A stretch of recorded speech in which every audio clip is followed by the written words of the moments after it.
彼の残した言葉の中にもあるんですが、いい写真を撮るための最初の条件、これはカメラを持っていることだと。彼が一番思考していたのは、多くの人にいかに写真を撮ってもらうか。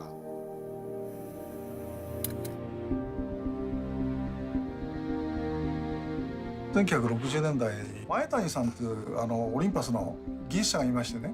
カメラが当時はまだ高級品なので、前谷さんをはじめとする開発の方々が多くの人に使ってもらうにはどうしたらいいかって考えた中で、カメラ自体をもっと安く作りたい。当時6000円で作れないかっていうふうにできたカメラです。そして当時高かったフィルム代、現像代を少しでも負担を減らしたい。そうしたらハーフサイズのカメラを作ろう。そうすると倍撮れるのですごく経済的です。35ミリカメラの24枚だと48枚撮れます。それが非常に画期的だということで、使われた。ペンが出た時にオリンパスを持って家族写真を撮ったりなんかする人が非常にいましたですね。主にプロを中心として使う機材が変わってきていた。なるべくいいものを作ろうと各社していて、どうしても大きくなってしまっている。その中で前谷はやっぱりプロが本当に求めるものってそういうことなのかっていうことに疑問を感じて、その中で生まれたのが OM-1 だと考えています。結局彼がこれ集大成なんですね。やっぱりかなり命が吹き込まれたカメラではないかなっていうふうに僕は思います。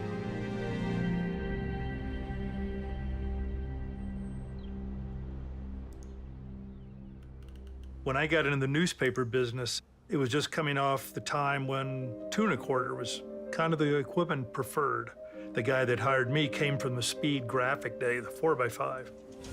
As technology progressed, all of a sudden it was accepted that 35 millimeter was great for newspaper work. It's not as physically imposing as a larger camera.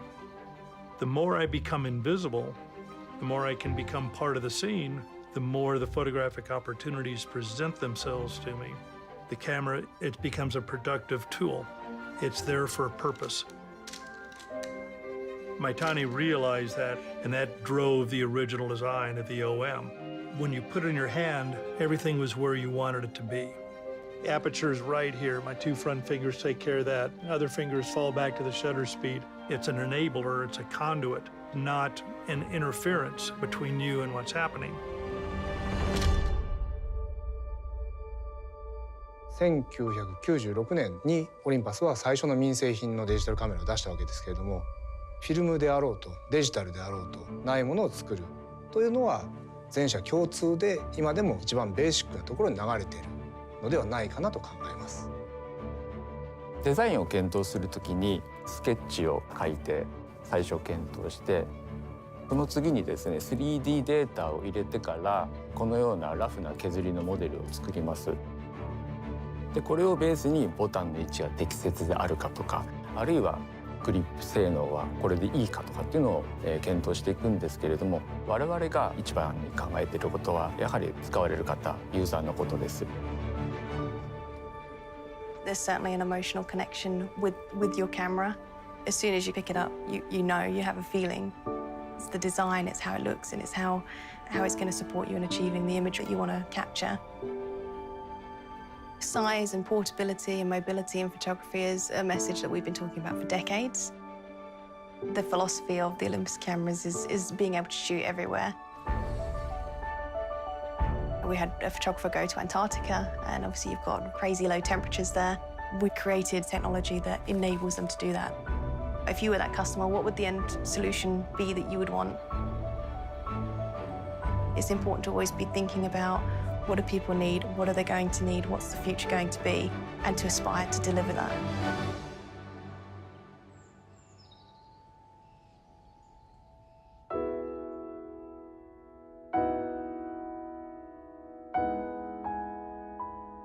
災害に遭われた方が取り戻したいものの最も大事なものの一つがやっぱ写真なんですね。それって単なる現像された紙ではなくて、その当時の家族の思い出がやはりそこに残っているってみんなが思うので、思い出を取り戻したいという気持ちがあると思うんです。つまり写真にはそれだけの力があると思っています。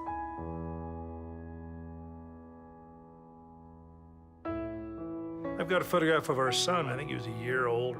It's got the catch light in his eyes. Wonderful moment.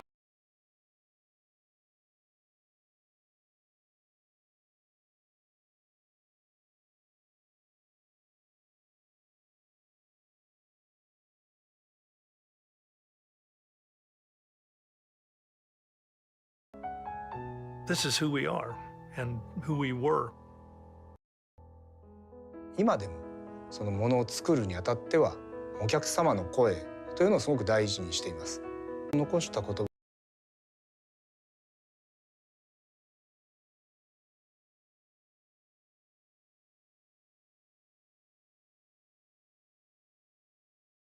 というのを日々実現しようと、これこそが社会に対するオリンパスの役割だと思っています。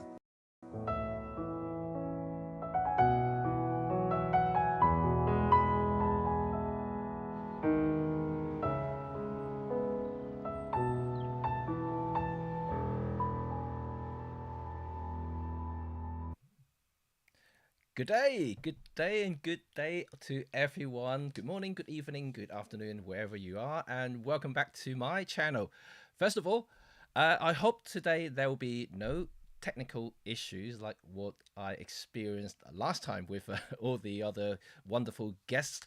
Let me know if you can hear me properly, and give me a thumb if you guys can hear me okay, and I shall continue before I basically talk to myself and no one can hear me. And yeah, it has been quite a couple of weeks actually, because you know, yep, I have my OM-1 right here, and I have all the Olympus cameras that you can imagine right here in this studio here, and so I can talk through a lot of questions you may have with your current cameras, and also how it compares to with the latest OM-1. Yeah, it's a lot to talk about, so I don't want to go down to too much of detail, and also I don't want to drag it too long. So if you want to get my attention, like I mentioned in my message that I pinned it up already, basically saying that if you want to ask me any questions, please address my name Red35, so your comment will be highlighted so I can see your question properly. Otherwise, you know, as you can imagine, people are talking in the chat room here, and your message or your question may get buried deep inside the chat room, so it's going to be really difficult for me to find them. The sound is a little low, so I'm going to just basically need to adjust everything here. Just 1 second. I am going to make sure that it's just better. How does it sound now? I might have to bring it just a little bit closer, and because I have checked, you can see that I have changed a little bit of the setup here. I have added a pop filter because I did find that from my last stream, I do notice that a lot of pop sounds are from the actual recording itself. So I'm just trying to improve myself every time I'm doing a live stream, especially because now I got a pretty different setup. Now you can see I have a proper Rode podcaster set up here, and yeah, just trying to get better, as you can imagine. Right, okay, so today's topic is all about the OM-1. This is right here.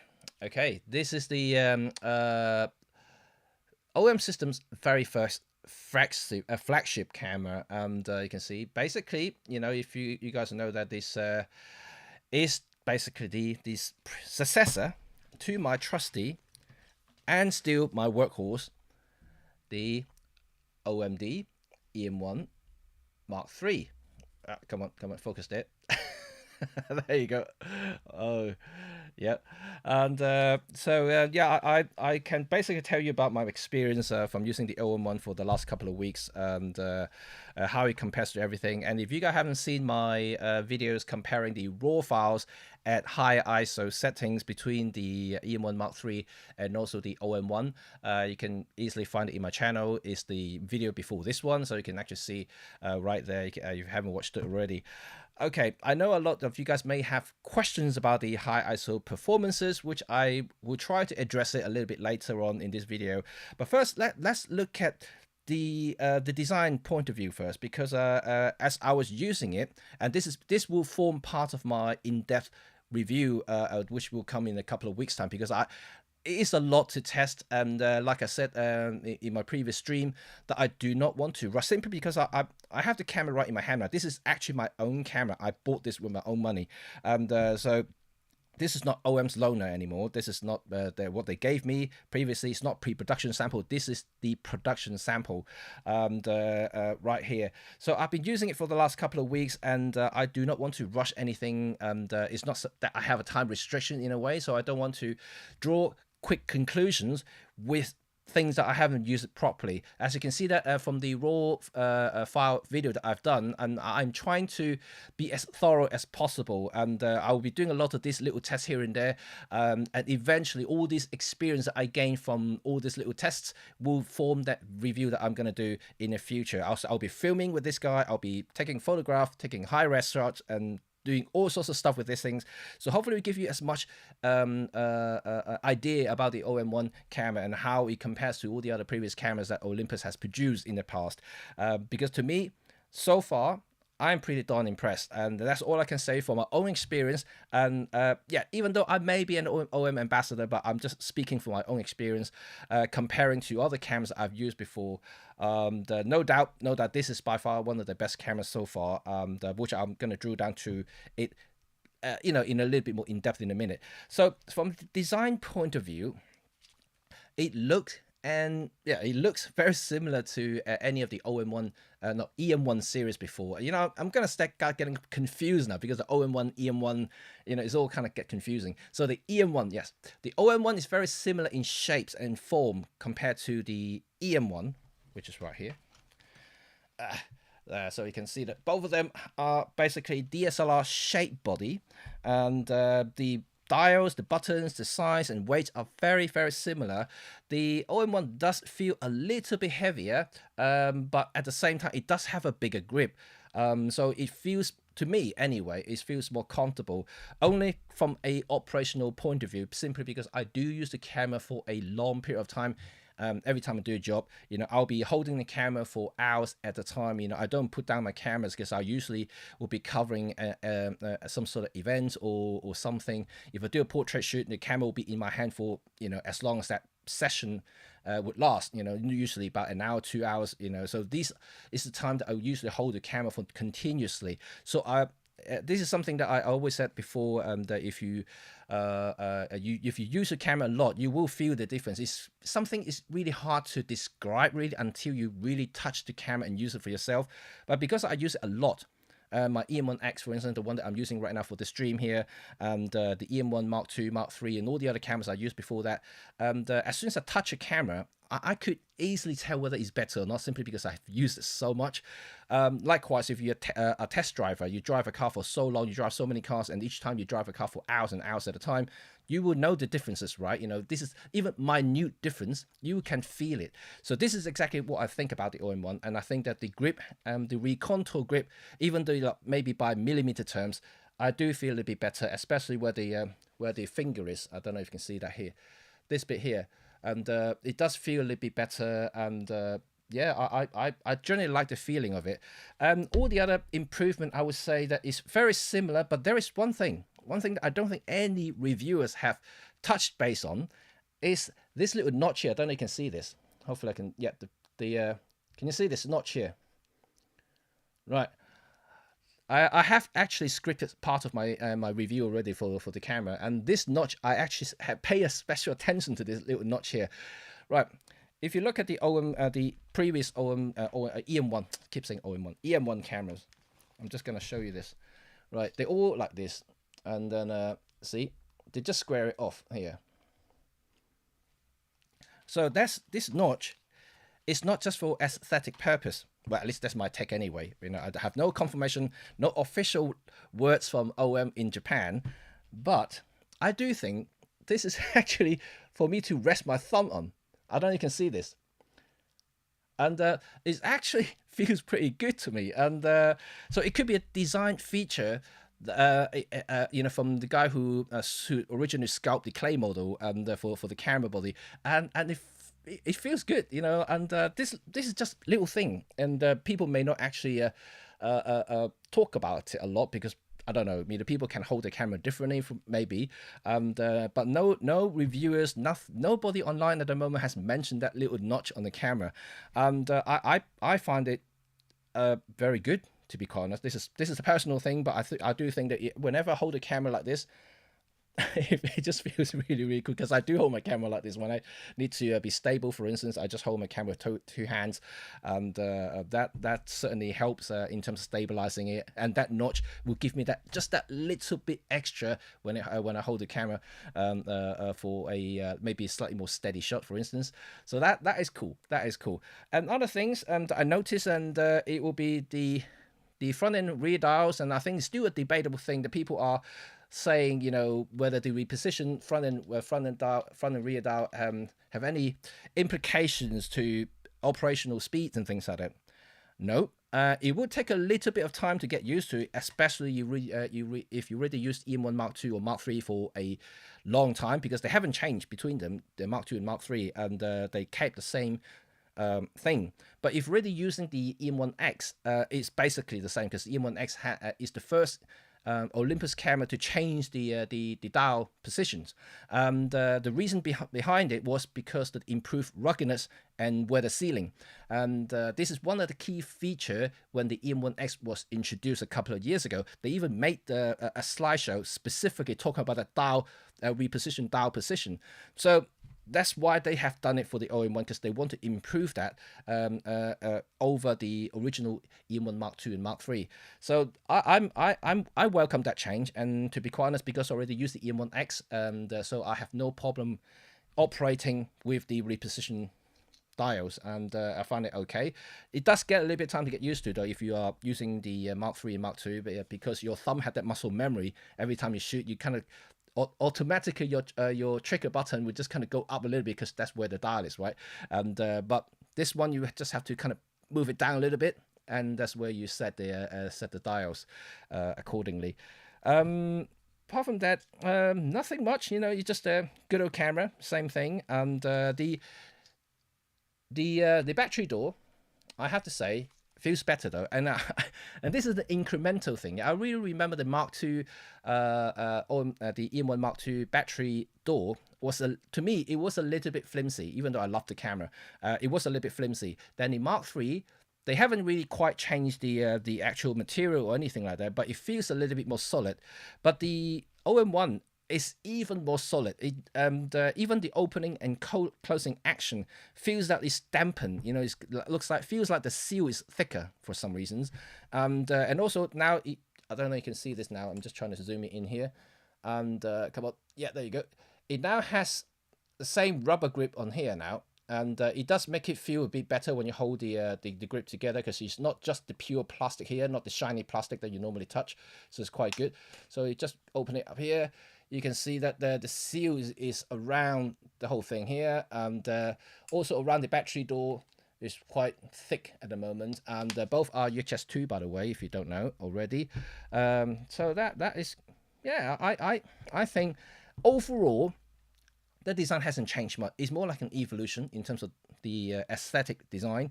The biggest change would obviously would be what I said in my review before, is that the EVF, and so this is now definitely more prominent now, and the new EVF. The eye cup is huge, and compared to the Mark II and Mark III, because they are the same EVF. So I'm just trying to show you guys what it looks like side by side. There's a lot of cables around here, and I got the strap on because I'm going to have a shoot on Tuesday, so I put the strap on. Usually I don't like strap because I'll usually be filming. So let's put it side by side so I can see them. And there you go. So you can see that the changes here from the back, and also the screen door is now has they did what they did for the Pen F. Now they have this really wrong camera, and OM-1 they have this kind of like a same kind of pattern material at the back of the screen here, just to make it more, I would say, more classy. I know that people may miss the Olympus logo there, which is what they had in the Mark II and Mark III there, and actually all the other Olympus cameras before that. But the new thing, I think it looks pretty classy there. And okay, it's no brand, and the brand's all at the front of the cameras. But now I think the back here, it certainly definitely looks a bit like the Pen F, where they had the same pattern and same material of the grip, so it does feel quite nice actually, and also scratch resistant because this is a piece of plastic rubber here, so it's actually quite good. But I think if you ask me, the OM-1 and the best thing about it, yeah, it might come as a shock to you guys, but this is my opinion. You can raise your a concern, and also maybe your point of view is, to me, is the EVF, and this is by far possibly the only feature that I would say that worth myself to upgrade. Yes, it might sound crazy, but as you can imagine, that like I said, I use my cameras for like really long time, and I shoot every day, and I do a lot of different things altogether. The EVF, this is the window for me to see through the lens. It's not like optical viewfinder anymore. This is electrical, right? So like a better EVF does give me not only the confidence, but also give me better ideas in terms of operational side of it, like the focus, for instance, and whether it's autofocus, continuous focus, or even manual focus. The new EVF give me the confidence to actually do my job properly. I wasn't complaining about the older EVFs on the X, the Mark III and the Mark II before, simply because I had better eyesight then. 2 years on, after the pandemic, my eyes are getting worse, I'm telling you. Maybe I stare at the screen for too long or something. I don't know what happened to my eyes. And but the new EVF is really, really good. And yes, it may sound crazy, but the reason I upgraded to the OM-1, pay my own money to order 2 of these guys, because of the bloody EVF. And okay, you know, you can talk to me about the sensors and all the other stuff later, and I'm just kind of sharing my own experience at the moment, so like it will come to your points in a second. Is the processors and things like that, you know, I've never really complained about the older files, to be quite honest, and I've said it many times, right? You know, like I still stand by my words that I've said about the Olympus files and the EM1 Mark II, Mark III, Pen F, X. All the files I have ever shot with these guys for the last 5 and 6 years, I had no problem. Even the OG EM5 Mark I, you know, I shot in 2012. You know, I have those files in my hard drive. I still look at them. I still process them. I had no problem with them. You know, like, and I just love the overall colors and rendition, the details that are generated from these cameras. I have no complaint. I never really complain about anything. So whatever OM has given me now, as long as it's not worse than what has happened before, and to me, that's good enough for me. And I have delivered these files to my clients, to my pay clients who pay me lots of money for, and none of them said anything ever. So I'm okay with files and whatever. So now the camera has got better of everything, so I'm definitely good. But like I said, the most important thing was the EVF. For me, it was the EVF that I think, for me personally, is the biggest driving factor for me to upgrade to the OM-1. And of course, the video features, which I can talk about, but I don't think many of you actually are keen to learn more about the video side, in particular for this particular stream here, because I'm not going to go through the video side of it. But if you do have any question, you can ask me. I'll try to answer. But the video feature is definitely another thing that I would say my second important thing will be the video features. But anyway, so that's my take on the design and some of the tech stuff before I'm going to talk to you guys about the whole review. I want to reserve a lot of my points in my future review, because I have done a lot of tests over the last couple of weeks already, and it's just crazy, to be quite honest, and it's taken me so much time. You guys wouldn't realize that I have to go out for a lot of different places trying to do something. I'm going to show you some clips later on, just to tell you, just to show you the continuous focus and also the AI subject tracking, which is something that from a technical point of view, it has improved drastically over the EM1X, because so far in the Olympus/OM catalog, the AI subject tracking only appear in 2 cameras, the EM1X and the OM-1. And I can tell you now the OM-1, if you are the person who are looking for the subject tracking capabilities, the OM-1 is definitely a lot better than the EM-1X, but only if you utilize that particular feature for trains, planes, cars, and so forth. Now, this is the only thing that I would say that if you're considering getting a Micro Four Thirds camera that have that particular feature, which I'm going to show you some clips later and tell you exactly why I said that. And also, I will be actually doing a video on this particular point here that will come out on Wednesday next week, and so you can actually see that video, and you can hear all my argument and also my opinions about the AS subject tracking. So let's come here and oh, thank you. Let's come over and start looking at your comments, shall we? And okay, thank you, Michael Forthert, for your generosity here. Wow, a lot of questions for me. Before I continue, first of all, welcome to my live stream, and thank you very much for coming and joining me for a good sunny Sunday afternoon here in London. And it is the first time I see the sun in over a week now, and it's been very dull, very horrible actually, very boring in London. And this is the time I'm doing all the test videos, which is not the best time to do it, because I want to show you the sun, right? You know, you want to see sun. Okay, let's see. Anastav, hi. Are you going to make a OM-1 giveaway at the end of the video? Well, to be honest, if I earn enough money from this chat room, I don't mind giving you away an OM-1. And yeah, seriously, you know, if I'm one of those big YouTubers and earn like loads of monies, and yeah, giveaway is not a problem for me. And like I said, I pay my own hard-earned cash for this guy here, and yeah, this will be my work tool, and hopefully it will make me many more of these bodies from one body, and that's the return on investment, right? You know, you spend the money, you want to make some money back, and so this will be my work tool. And by the way, unofficially, yeah, off the book, guys, stop recording the screen, because I'm showing you a new lens. Can you guys see it? That's it now. That's the sneak peek. Yes, this is actually announced in Asia already, but it's not formally announced by Laowa. So sorry, Laowa. I just kind of sneak it out a little bit. And yeah, it's the new Argus. So I do have it, and I have already done the review. The video will come out soon, and yeah, you just have to stay tuned for that particular review. Okay, let's go back to the Q&A. Okay, and Anastav again, and please make and share share the files if possible in handheld high-res portrait. Right, I will do some.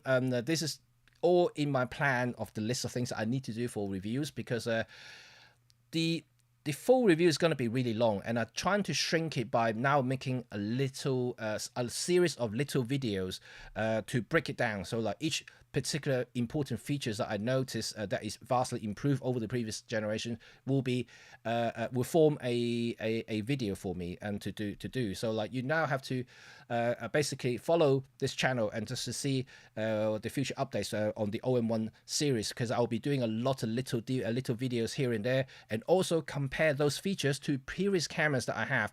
And like I said, I do have all the Olympus cameras here. I have the EM10 series. I have the Pen. I have the EPL. I have the EM1 Mark II, Mark III, and X, and I have now the OM1, so I can compare them. But having said that, I'm not going to compare all of them, simply because this will drive me nuts, for a start. Second, I have a life. I cannot do this. Is not my full-time job for testing, and then it does take a long time to do, because you have to, you know, set up everything, and you have to take multiple cameras out there and shoot with them. You have to set them up, then come back. You have to look at all these files, trying to formulate some sort of comparison. Then you have to edit the videos, and you have to do voiceovers. You have to do everything. So it's a lot of work to do. So do bear with me, and I will try my best to give you as much information as I can, as much non-scientific but more real life scenarios, test shots for you guys, and so you can get general ideas on what the OM-1 is, and how it compares to all the older cameras, and whether it's going to be a worthy upgrade for you, whether you are your existing camera is perfectly okay for you guys. And so all this stuff that I'm trying to do, which will mean that this guy here will keep me busy just on this channel alone, will probably keep me busy for the next a month or two. So that's how much stuff I want to talk about. Okay, let's see the next one here. How's the firmware? Okay, Roy Morrison, how is the firmware? Have you got a chance to try subject tracking? Okay, this is, I'm going to come on to it because I do have some clips to show you guys, and that you may be surprised as well. So I'll reserve that in a second. So Vic Roman, and does it work well with Panelica glass, or is it crippled not to do so? Vic, by the sound of you probably haven't used any Olympus cameras before. Yes, all the Olympus cameras can use Panasonic Leica lenses or Panasonic lenses. There's, as long as they're micro four third lenses, they're cross comparable. All the AF would work, everything would work, except the aperture ring on some of the Panasonic lenses. That's the only thing that you cannot do. Unfortunately, this is something is more proprietary to Panasonic cameras. This is something that Olympus decided, not to intervene, or trying to create a custom profile just for those lenses, simply because the OM, none of the OM lenses or Olympus lenses has the aperture ring on it, and they are digital anyway. They're not actually a mechanical, so that you need a special code, a special program just to run that particular operation or features there. So this is something that they decided not to do. But other than that, you can still set the aperture via the dial, which is like you normally do. For the Panasonic lenses that doesn't have the aperture ring, so there's no difference there. So it's perfectly fine. It works as well. I don't see any downsides to it. I used to have some of the Panasonic lenses like the 25 1.4 spherical and 15 1.7, and I tried all the other lenses before, and they all work fine on the Olympus cameras. Okay, and Kona, wait, is that the new? Yes, I just showed you that. And okay. Oh, Anastav just corrected me. Yeah, I was showing you the SD card slot door, not the battery door. Oh, by the way, the battery door. Yes, I forgot about the battery door. The battery door is slightly different, and then you can see that here. And you all know that it's now got the brand new battery. Yeah, this is the brand new battery. It's not the old BLX1. This is BLX1, and it actually looks, to me, it actually looks slightly smaller than the older batteries, but apparently it's got more capacity, and it cost about the same officially, and the official RRP I think is £79 and $79, and each is quite dear. But having said that, all the original batteries from any manufacturers are expensive anyway. Unfortunately, this is the thing. And one thing, talking about battery, one thing that I was a little, this is from an honest opinion, and no against OM, and if anyone's listening there, and I know they're trying to save the environment, by not giving a charger. And so it's USB-C PD compatible, which is fantastic. I'm all in for those stuff.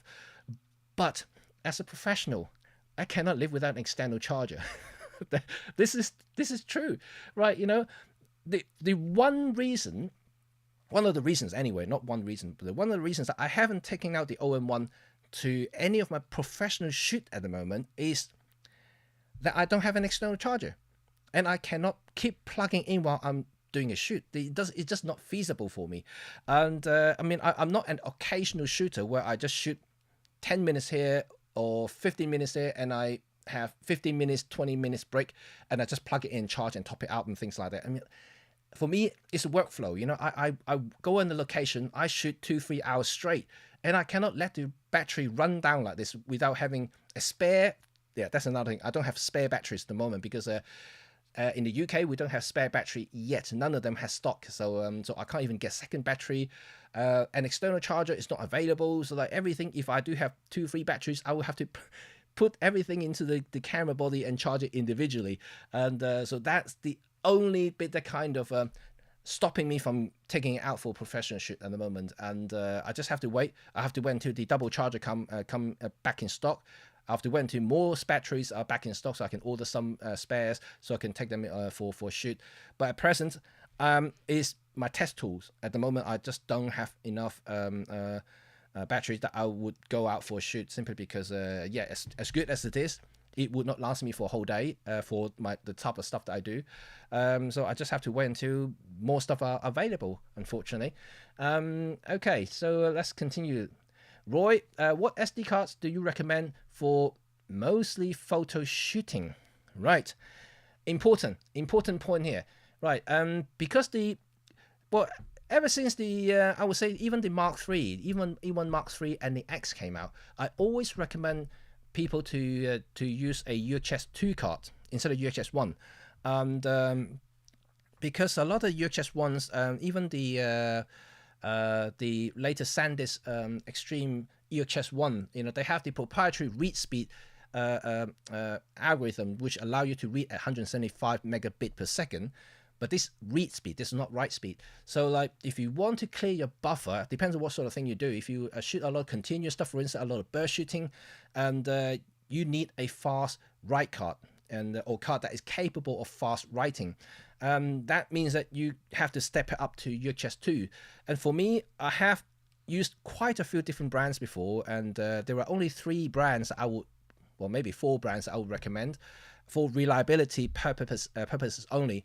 The first will be SanDisk, of course. They're one of the most known brands around. And the second would be Lexa. Lexa is quite good value for money in terms of performance. Then in terms of the ultimate reliability, and the one that I'm using right now for all my shoots is the rugged card. So there are only 2 rugged cards that I know of that is good enough at the moment, is Sony and also Manfrotto. Yeah, Manfrotto in Europe, they do sell the rugged version of it, which is actually pretty good. It's completely sealed from the external. There's no, the SD card, I don't have any at the moment actually. It's all in my kitchen. And the memory card has this lock button on the side of the SD card. And that actually have a little gap there. So like potentially moist or dust or any fine particles can get inside. That could potentially ruin the memory card. But the rugged card, there's no lock button there, and then or slider, and the whole entire card is sealed off from the external elements. So like nothing can go in. The only thing that you can damage the card is the contact. And but if you use it in the camera, in between, put it in the memory card case and things like that, that's totally fine there. If it does get dirty, just wipe it off with a damp cloth and then just dry it off. It will just work completely fine. So I would recommend using UHS 2 and minimum for write speed, because the faster it will clear the buffer faster, and that's what I mean. And I think it's worthwhile noting that. It does make a significant difference as well. And when you come back and start downloading the photos, because most of the UHS 2 cards can have a read speed of double what I just said about UHS 1. So like you can get up to 250, up to 300 megabit per second, and you can download the entire card in 10 minutes, which is fantastic. If you've got a 64 gig card, you can clear that 64 gig to your computer really, really quick. So it really does speed up the whole workflow experience as well. And for me, especially, time is money for me. So like the quicker I can do things, the quicker I can offload something, the better. So it works both ways. The ruggedness for reliability issues, the faster write speed does clear the buffer quicker, so like I can continue to shoot a lot quicker. And then when I finish my shoot, go back home, I can download my photos a lot quicker as well. So 3 things that's really important there. But this is my recommendations there, and obviously you have your own take on it, and I can only suggest on things that I have experience with, the 4 brands that I recommended, because I used these 4 brands before, but these days I tend to use the both SanDisk UHS 2 and also the Manfrotto rugged SD card. I'm not sure whether they sell it in the States, but I know they sell it in Europe, and they are actually pretty good card. Very thick card actually, and thicker than normal SD card, so it's kind of quite hard to bend them. So maybe that's another thing to kind of be aware of as well. And Marsha, and can you remove your glasses when looking through viewfinder, and how comfortable is it with the glasses on? Okay. Right, I'm going to have to demonstrate for you. It's fine. it's definitely good. Yeah, I think it looks good. Totally fine. And the EVF is really, really sharp, like I mentioned before. And it's comfortable. It's comfortable. But I'm just so used to having my glasses on because as soon as I put my camera away, I can see people right in front of me. Otherwise, I'll have to, move in and out, in and out. So I just have to wear my glasses all the time. And it's only for convenience purposes. Okay. So, and with glasses, it's definitely fine and okay. I mean, like I said, Marsha, and because I wear glasses to shoot, so that's totally fine. They at the moment they don't have the. I want to show you that. Do I have it here? I may have it here. Just one second. I just want to show you that.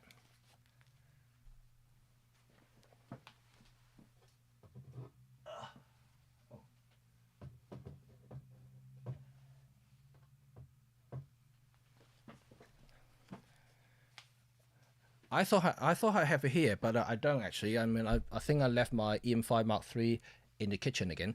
I had the what they call the Y eye cup, and that is fantastic. And I think they only sell it on the EM5 series, which is unfortunate. They never make it for the EM1 because it's really nice, and the Y eye cup really cover the glasses really well, and I can see it really nicely as well because it blocks off the light a lot better than the normal eye cup. And I love that. And but overall, I don't have problem with the new eye cup because it's actually slightly wider than the older one anyway. So the OM-1 is definitely fine for that. Corner. Right, you said 3.69 million dots would be sufficient for you. I suppose that you're referring to the EVF. Right. Usually, I don't like talk about numbers because megapixels, right? You know, we all talk about megapixel, and I always say that 20 megapixel is totally fine. I have no reasons to upgrade to any higher than 20 megapixel in terms of photos. And but for the EVF, right? And this particular point here is very important. I'm seeing it as a window, right? Because I'm an old school photographer. I used to OVF, which means that I could see the images in the viewfinder as clear as my eyes can see. So that means that, you know, the sharper it is, the better it is, the more real it is to me. And nowadays, especially that I do use manual focus quite a bit and for filming, and so it's quite hard for me to have a slightly lower res EVF just because it's just not clear enough for me to judge whether it's in focus or not. And also just in general speaking terms, I think the high res EVF does give you that edge over others in terms of you know, just overall usability and also viewing experience, like I mentioned already. And the 5.76 dot EVF is nice. It's really nice. I mean, I've seen it before. I've seen those EVFs before because I used Leica SL2, and it has a very high res EVF as well. But their EVF is even bigger. Their EVF is as big as the EM1X in terms of size, and it just 5.76 million dots, so it's really, really good. But 3.69 is good. It's already quite a bit up from the old EVF, which is 2.6, and but the new one is double everything. It just looks nice in general. So like, if you have to see it to believe it, it's quite hard to explain. But I will try to maybe do a shot side by side with the old EVF through. I just use the iPhone just to take a photo through the viewfinder so you can see the difference between the two. Hopefully it will show. But yeah, it's quite a big difference there. So let's continue. And Randy, hi. Okay. Oops. Oh, okay. Somehow the message just jumped. I've been in Olympus since the E500 and have gone through almost all the cameras, and I have always enjoyed the Olympus way. Yes, indeed.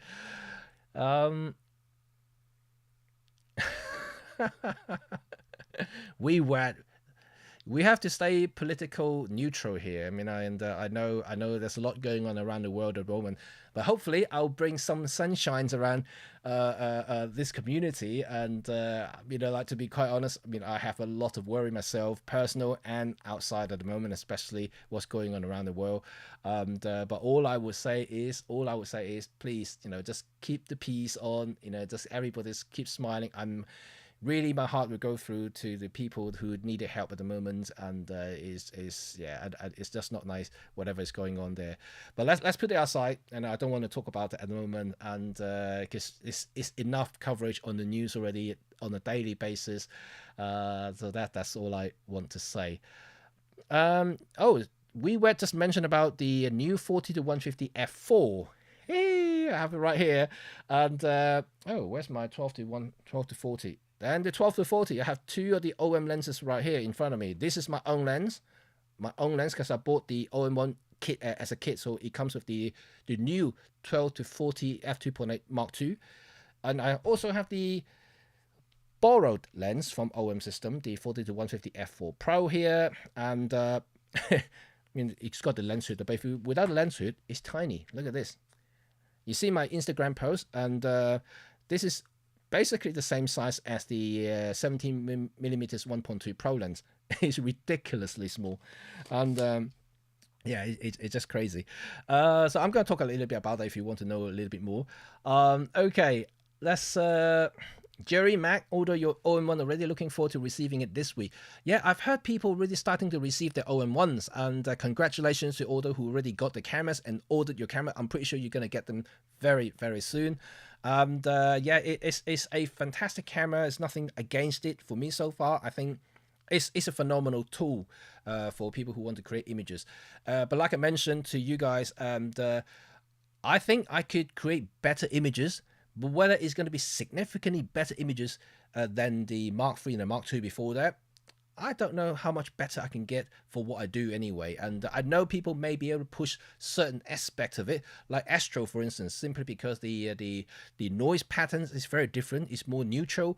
It's definitely more uniform. So for those people who always shoot things with a blank canvas, like the space, like the sky, for instance, you will find it extremely useful compared to the stuff that I do, which I do portraits, for instance. However, having said that, and I have some test shots already, which I haven't actually bring into this stream today. I did photograph some squirrels the other day, and I have pushed it to ISO 800, not extremely high, ISO 800, but the details that coming out from that particular shot was amazing. Well, I have done similar shots before with the EM1 Mark III and the 2 and the X, and with my 40-150 2.8 Pro. So I use the same lens. And I have shot basically the same thing, the squirrels just walking around. But the detail, I can tell you that the detail is what shocked me the most. The noise pattern is very similar, but somehow, I don't know whether it's down to the quad Bayer pixel structure that they have in the new BSI sensor, but the details that are coming out from it is quite significant. It's quite a bit sharper, and I haven't applied any sharpening to be quite frank, and that's what really shocked me. And so I've processed that photo. I may post it on Instagram after this stream here, so you can see that. And it is quite a shock to me. You can see that individual fur, little hair on the body, and a lot better. It just comes across crispier, the whole thing, and without much of like post-production editing. I didn't really add too much sharpness to it, nothing. It's shot as is. The only thing that I changed was the contrast and the white balance just a little bit, just to make sure it looks natural. I haven't touched it, and it just like, wow, that looks different. That came as a shock. And I actually got a similar experience from other photographers who used the OM-1 before me, and told me the same thing. They said, look, somehow the files just look sharper. So this may appeal to you, and depending on what sort of thing you're looking at. And but yeah, it does somehow give you the slightly sharper or more detailed, more resolving power from a same resolution apparently. But I don't know how it works, but there you go. that's what I've noticed so far. Okay, and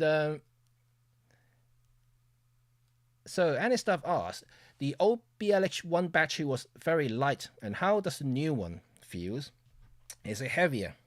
No, it's about the same weight in terms of battery. The body feels heavier, but the battery is about the same weight. I haven't really weighted with a little weighing machine thing, and but just by hand, I just feels about the same thing. It's actually slightly more smaller compared to the older one. So Gigafish, your opinion on the left side two-way tap? The left side two-way tap. The left side two-way tap. Which is the left side two-way tap? And are you talking about this little thing here? Not entirely sure whether what you mean by the left side two-way tap. Are you talking about the back here? This one here. I like it. I like the new position. They literally just flip it around, and so it's now easy for my thumb to find it, and which is actually quite good. So for the 2x2 operation, is definitely a plus, and also an improvement over the older generations of cameras. Okay, corner. Well, you could hook a power bank to the camera to charge during shoot. And is it possible to charge and shoot simultaneously? Yes, you can use a power bank and charge the camera while you're shooting. It's totally fine with that. And but the problem, like I said before, is just awkward to have a wire dangling out from the left side and to another battery that have to somehow stuck it on top of the camera or at the bottom of the camera. And it just, I don't know, it's just me. You know, I much prefer just swap out the new battery if the first one run out, and I just continue shooting that way. It's just me, and I will need spare battery regardless. The power bank is useful. It's definitely useful to top up or recharge as in when I'm in a vehicle or when I'm moving from point A to point B, and that's a really quick top up I can do with the power bank. And don't forget, you really want to have a high power, high delivery PD compatible charger. Otherwise, it's not normal power bank. You need the PD power bank, and to do that, you need a minimum of 27 watt before you can even pump anything into the camera. I do have the new. Let me show you my power bank. Right, this is the power bank that I use. It's a Sendu, really cool power bank. It does have the little screen here tell me exactly what the voltage and everything like that on, which is really, really cool. And I noticed that even though the OM charger say that it's rated for 27 watt power delivery, I noticed that the camera only draws 10 watt at any one time for charging. Even when the camera is powered on, it won't exceed 10 watt basically. So the power brick that comes with the camera in the box is overrated, and I suspect that's for use to the double charger when you charge two batteries simultaneously. That's why you need the 27 watt power. But as a camera, as it stands, it only draws about 10 watt, and so yeah, you don't really need anything more than that. But they say 27 watts, so stick by it. If you need to get a power bank, get something that is rated 27 plus. So you want to get 30, 45 watt compatible power bank that will have sufficient juice to basically power the camera while you're charging or using the camera. Okay, and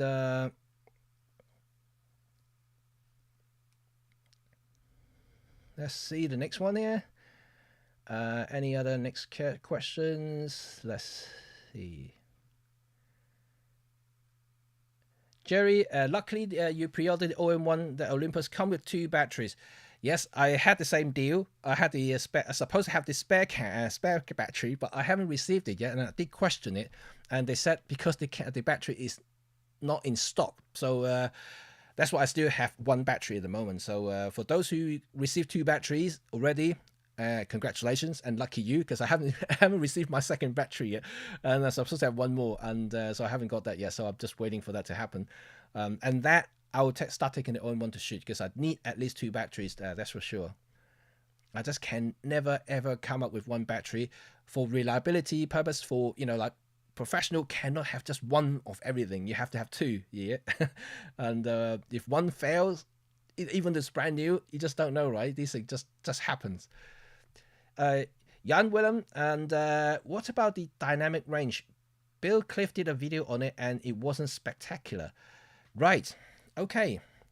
Now maybe we should have a slight discussion about some of the spec stuff, shall we? I know that you guys may be quite curious about the noise and also the dynamic range. And quite frankly, even though I have used the EM-1 for 2 weeks now, and it's been phenomenal, a lot of things, positive thing has come out, and I would say that dynamic range-wise, I haven't fully tested yet, and in my own terms, yeah, I don't do I don't do lab tests, I don't do scientific measurements and things like that. I only look at the files as what I would as a professional who've been using other cameras for the last 16, 17 years. There's no change. And as everything that I said in all my reviews is based on that experience that I have gathered over the last 16, 17 years from different cameras. All I can say at the moment, I can't comment on the dynamic range, but in terms of noise, you see my videos, I stand by my initial conclusion on the raw files, is that I think OM's claim for 2-stop noise performance enhancement stands. And not in terms of noise reduction. I think this is where the confusion starts. I know people were a little bit disappointed when they're starting to see a lot of people starting doing comparisons now. They're starting to see high ISO files. They put them side by side and they look at the noises and things like that, and they look fairly similar, right? In a lot of the cases, especially between 6400 to 25,600 range. And but I can tell you that if you look closer, once you get your camera, you can start digging, you can start doing your own conclusions, drawing your own conclusions on that. But for me, as a guy who's been shooting in the dark a lot of the time when I was doing weddings, I was doing a lot of documentary stuff, I shoot in the dark a lot, and I always have to use the 1.2 primes coupled with the 32/6400 setting. In some cases, I've seen a lot of these files around, and I push them as well, and as you can imagine, and because I have to deliver the work to my clients, and so I have seen how I can process those files. Let's put it that way. So when I look at the OM-1 raw files at these settings, noise is obviously there. I wasn't expecting noise-free images, that's for a start. And but when I look at the files and the noise pattern, this is very critical, the noise pattern, which is the most important part there. If you have a irregular noise pattern, if you have a lot of chroma noise, a lot of color noise, that could ruin your image, full stop. No matter how you want to do it and process it in post-production, it always come back with blotches, and it just makes your whole image file very unusable, very random. It just rough, full stop. The OM-1 on the other hand, I think the noise pattern is very uniform. The exact word that I used in my review already, and I think the actual raw file itself also has the ability to maintain or retain details from whatever I was shooting. I haven't shot with a lot of things yet, like I mentioned. I haven't done any in the pro jobs yet, and but from what I see on screen when I'm looking side by side, I can see I can work with the OM-1 file better compared to the EM-1 Mark III files. In 6400, even in the expanded range, in 12,800, maybe in some case 25,600, I'll probably will still be able to use them. But having said that, I don't use those range. I never use those range. At max, I'll use 6400, and that has always been since I was a Canon shooter, since I was using Leica stuff, and I haven't changed at all. I've never go past 6400. Because I don't need those files. I don't need to shoot in that sort of environment, if you know what I mean. And because once you get to that sort of level, no matter how good the camera is, you will start losing colors informations, and it was the color will start shifting. You like it or not, it will start shifting a little bit. And so I'd never really go to that end. And also, when you start looking at that sort of high ISO, you not only you lose dynamic range, you also lose the ability to massage the file, edit the file to your liking. So I was trying to keep it as low as possible. Whether I'm using full frame, medium format, it doesn't really matter. I try to use as low as possible whenever I can. That's why I use fast prime lenses for that reasons. It's just trying to keep the ISO low, not so much about subject isolation, bokeh, nothing about that. It's only trying to keep the ISO low and to give me the opportunity to photograph in that sort of lighting situations, so while maintaining low ISO and high shutter speed to capture the shot. And so this is the only thing I want to talk about, the noise side, because I think even OM hasn't really said to, in any of the material, they never really say to stop noise reduction. They never really said that. And I think people had draw their own conclusion on that particular point there. They always say just noise improvement, right? There's many improvement you can say, noise reduction, but they never said that. So there is nothing about noise reduction. It's not about noise-free images. They said noise improvement. And from my own perspective, I think the noise improvement comes from the noise pattern and the ability to retain details and colors. And I think I saw a couple of videos already. OM-1 does retain the color information a lot better than any of the previous cameras already. So that's something that I can concur to that, because I can see that. And also the ability to retain detail. I can see fine details in high ISO, but when you push it to that high, you're going to have noise, and noise will destroy details. Don't forget that. But because of the uniformity, like I mentioned about, so the detail that it renders in high ISO settings, somehow you can recover to a certain extent with noise reduction. So now, when you have a good noisy file, sounds a bit wrong, but yeah, when you have a good noisy file, you have a high probability to edit and also to introduce noise reduction to make the file usable. And this is what it all means to me. And this is also why Olympus has introduced their own AI noise reduction engine in camera for JPEG output, and also on the OM workspace, where you can generate really good JPEG output from the raw file. And this is quite good. I think they have done quite well for that. Excuse me. But like I said in my review as well, currently there's not many software that's compatible. I already asked DxO on their future developments when they can do the OM-1 support, because I love the DxO Pure Raw and also their Prime engine, which is phenomenal. So once they have the compatibility there, then I can draw the final conclusion and look at extreme high ISO and then noise reduction applies, and to see how it compares with the lower end files, just to see whether the details that I was seeing from the raw file will end up in the final image, if you know what I mean.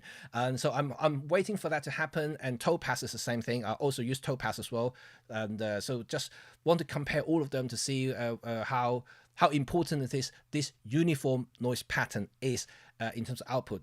But for me, at this moment in time, from my own experience on shooting all these years and delivering commercial clients, I can say to you that the noise pattern does make a difference, and also the improvement is there. But people may have misunderstood about noise in terms of noise-free, and I think that people may have just gone one side in a way. You know, when they're starting to see noise improvement, and they just jump to the conclusion saying that noise improvement means no noise. Unfortunately, that doesn't happen. And you know, if you look at like DP Review, you know, they have all this all these charts and test box and whatever. You know, you can compare different cameras. If you look at the full frame APS-C sensors, look at the test results, and then you can actually see that the noise never really disappear, even through different generations. Okay, apart from the earlier 2 or 3 generations, and those are rubbish anyway. But in the last 5 years, you can actually see that the noise patterns are always there. If it's the same resolutions, it's always there. And then, so you can't really argue about that point, because it's physics at the end of the day. You're pushing electrical circuits in a way. But the uniformity, yeah, that's something that I can argue about. So that's quite interesting. Anyway, and let's see another question that you guys may have. Right.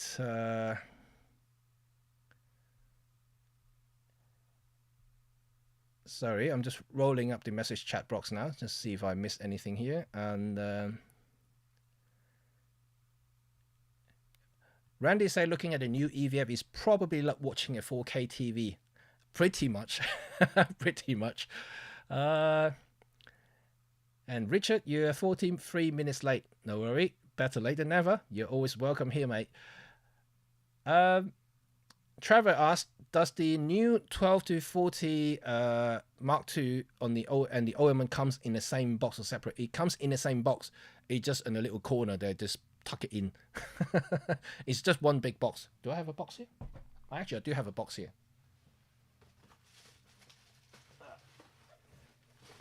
Right, this is the box of the OM-1 with the 12 to 40 kit. Oh, I'll put it upside down. And it just comes with one big box. So the lens is right this corner here, and the body's on this side. And then the top here is the accessories, where like the cables and the straps and other things here. And also, as usual, same Olympus practice. They give you a bigger box than the lens. So like, you know, this is the box of the 40 to 150, and the lenses are a lot smaller than the box. And yeah, there you go. Right. Marsha, how are you? Okay. Jan, what about the dynamic range? Oh, yeah, just answered that already. And okay. Druid, have you tested the two-stop low light advantage? I came late, sorry. Okay, I just talked about it. The two-stop advantage in terms of the ability to edit the files, yes, it's there. But like I said, I will refrain. I will just don't want to say too much until I can see the final compatibilities. Once everything is there, then I edit the files and I will see that, well, yes, it's there, definitely. And I can show you example. At the moment, I can't really show you example. I'm just looking at pure raw files. So there's so much I can talk about the raw file until I actually edit the file to see whether I can actually do something about it. So that's why, like, I always wonder, you know, a lot of people like to look at numbers and charts and diagrams and bar charts or whatever. And to me, those means absolutely nothing to me. Seriously, there is nothing to me. Because, like, what's the point? It is not an image. I'm a photographer, you know, I want to edit a file, right? And want to capture it. So like, so how much I can push the file, how much I can edit, how much details I can retain from the files, that's more important to me. So those numbers means nothing to me until I can start editing the files and I can see, oh wow, that's what I can do in 6400. Oh wow, that's what I can achieve in 12800. Not just from charts. And then unfortunately, that's what I don't like to look at, because that would, first of all, it distracts me, and second, I don't really care. You know, like I said, I've no complaint with the EM1 Mark III before that. I don't have complaint with EM1X or the Mark II even the OG Pen F. And no, nothing. They're still as good as any other camera that I've used before. So like, I'm just curious, you know, if I can push something at that sort of high ISO. Yeah, maybe there's someday I will use it, but at present, I don't think I would use that either. Okay, Corner. I think the fact that the OM-1 has way less noise is a big plus. The same why I bought into the Fuji system. Noise is definitely visible, but way less color noise in the X-Trans sensor. Yes, and also remember the ability to retain colors is also very, very important when you're shooting a high ISO setting, because you do lose a lot of colors and information when you're shooting that high. A certain color spectrum may completely be blocked off. That means that when you edit the files, unless you do in black and white, the color starting to look odd if you start pushing the white balance, for instance. And so this is really, really important. So if the sensor can give you that information back, so that means when you start editing 6400 files, you have the ability to do it. You know, you have the ability to change the white balance properly. You can try now. If you guys having a EM1 Mark III or X, yeah, try to shoot at 6400, and then and trying to push around the white balance slider on the editing program. Yeah, you see how much you can do it, because you will start seeing clipping on a lot of colors like blue, red, something like that. When you start really doing extreme, yeah, and this is how much information was retained in the file, and so if the OM-1 does give me that, and that means that it has a lot more potential in utilizing those high ISO files, and to me, and that's a big plus, yeah, and that to me is what OM-1 is claiming at the moment. And like I said, from the noise point of view, from the patterns, from the ability to retain details, these are the things that to me is more important than the actual noise itself, because now we have fantastic noise reduction software, and even OM is already introducing their own AI engine to reduce noise. So all these stuff together is going to give you more usable files than ever before from the OM-1. So that's, I think, would be my take on what they are talking about in terms of noise performance enhancement. So this is something to bear that in mind. Okay, and Soulmate, how much for extra battery charging dock? I'm not sure where you're from, and in the UK it's quite dear. The double charger, if I remember correctly, is £120 just on the charger alone, but it does charge 2 batteries at the same time. But it's better off getting the charger and an extra battery as a combo. I think that in the UK is £179. So essentially saving £20 as a combo. So you can get the extra battery and the charger itself. And it is quite expensive, and but it is what it is. And yeah, that's something that I have to pay up, unfortunately. So yeah, I better work hard and earn some more money. And other stuff. Right. Remember the box of the 8mm fisheye 1.8 is like 10 times the size of the lens itself. Yes, it was. It was quite big, wasn't it?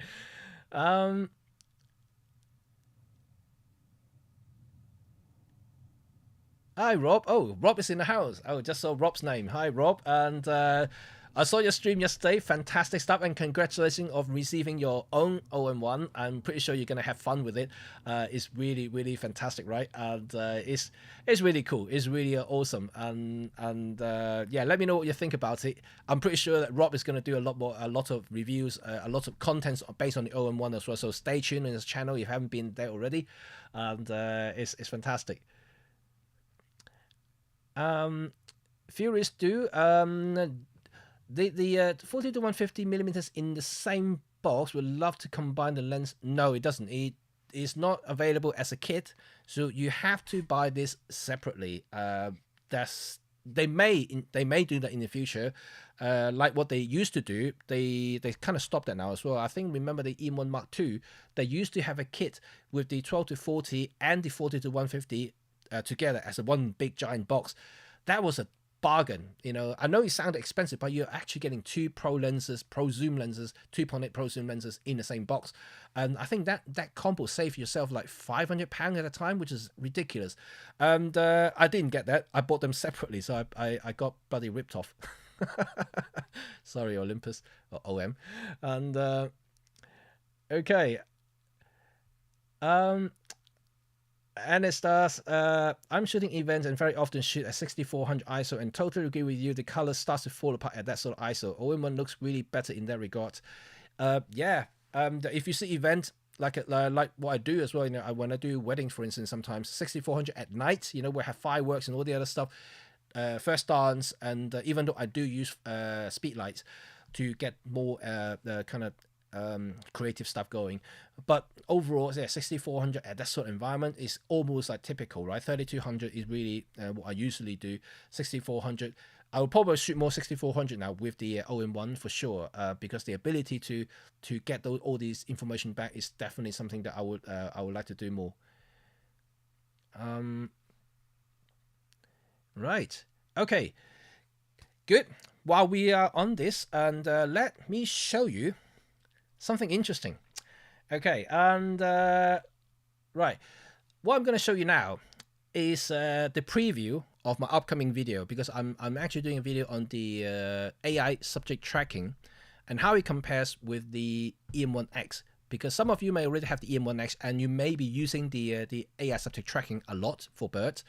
But remember when EM1X introduced the bird AI tracking in the firmware 2.0, many reviewers actually had the same reaction as me, is that it's good when you're photographing or tracking one bird, but when there are more birds, like let's say they're all sitting in a river or a pond or something like that, when there are a bunch of them, and the system can get a little bit overwhelmed.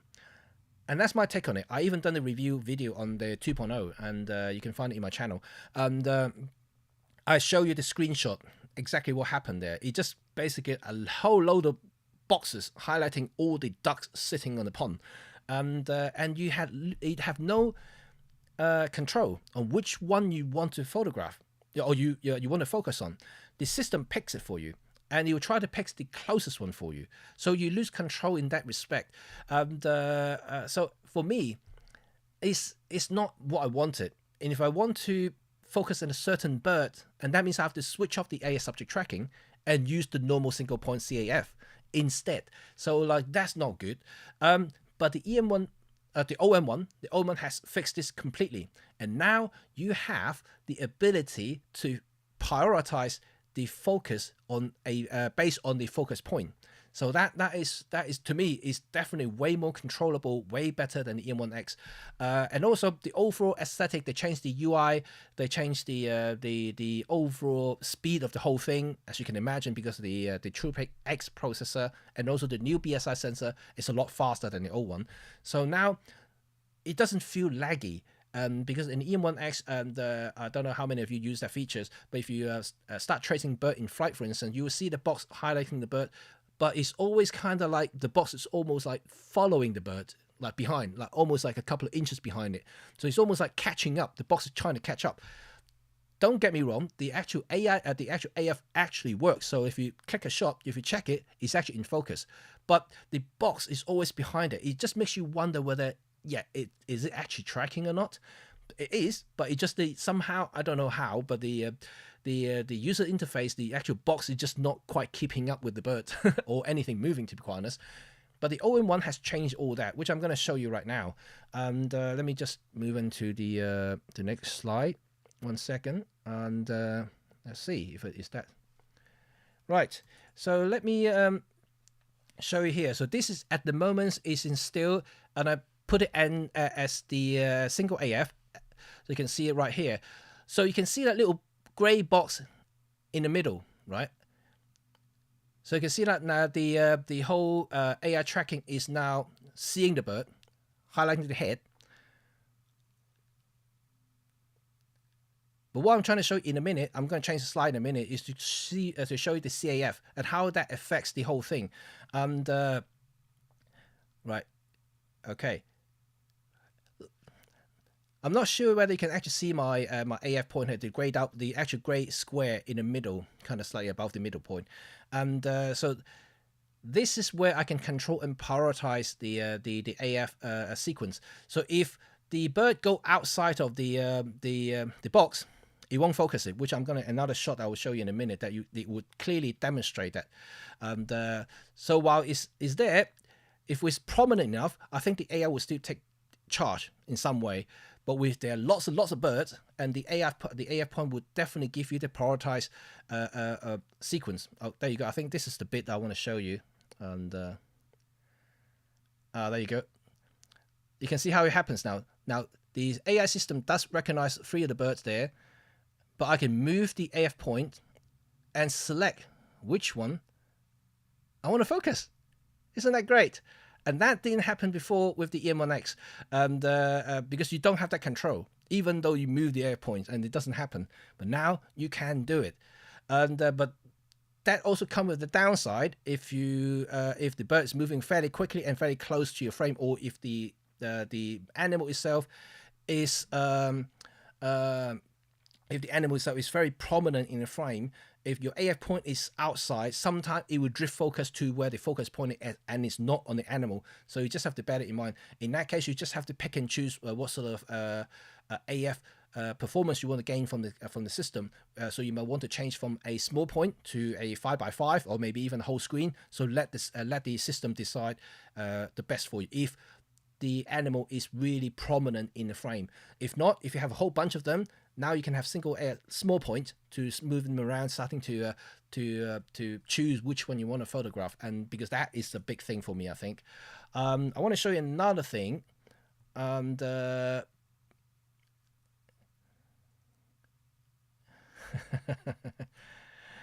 Let me just give you another example. So it's still that same. Let me just drop you another one here. 1 second. So this is still the same thing, but let me give you another one here. And so, okay, right. This is a new one, and now it's in movie mode. So in movie mode, you can actually do the same thing. And just want to show you the CAF performance in the movie mode, and to me it's just really cool. Just like the OM-1X and the OM-1 Mark III, you can now move the CAF point while recording, and you can also see the interface has changed quite a bit now compared to the OM-1 Mark III if you use the camera for movie making. And you can see that it now has a red box going around the screen. And that tells you, a bit like Atomos. If you use Atomos, it's the same thing. You just have the red box going around the whole frame to tell you that it's recording, rather than just a little red dot in one of the corners to show you it's recording. So that's this is actually pretty cool here. But yeah, you can see how sharp it is, and this is recording at 1080 resolution from the EVF. So this is actually pretty cool. You can see how good quality it is in terms of that. When you put your eyes to it, yeah, it almost feels like it's actually 4K. So this is how high res it is.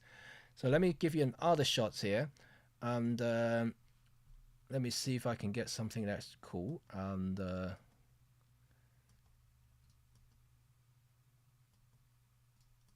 just trying to get you something that's better.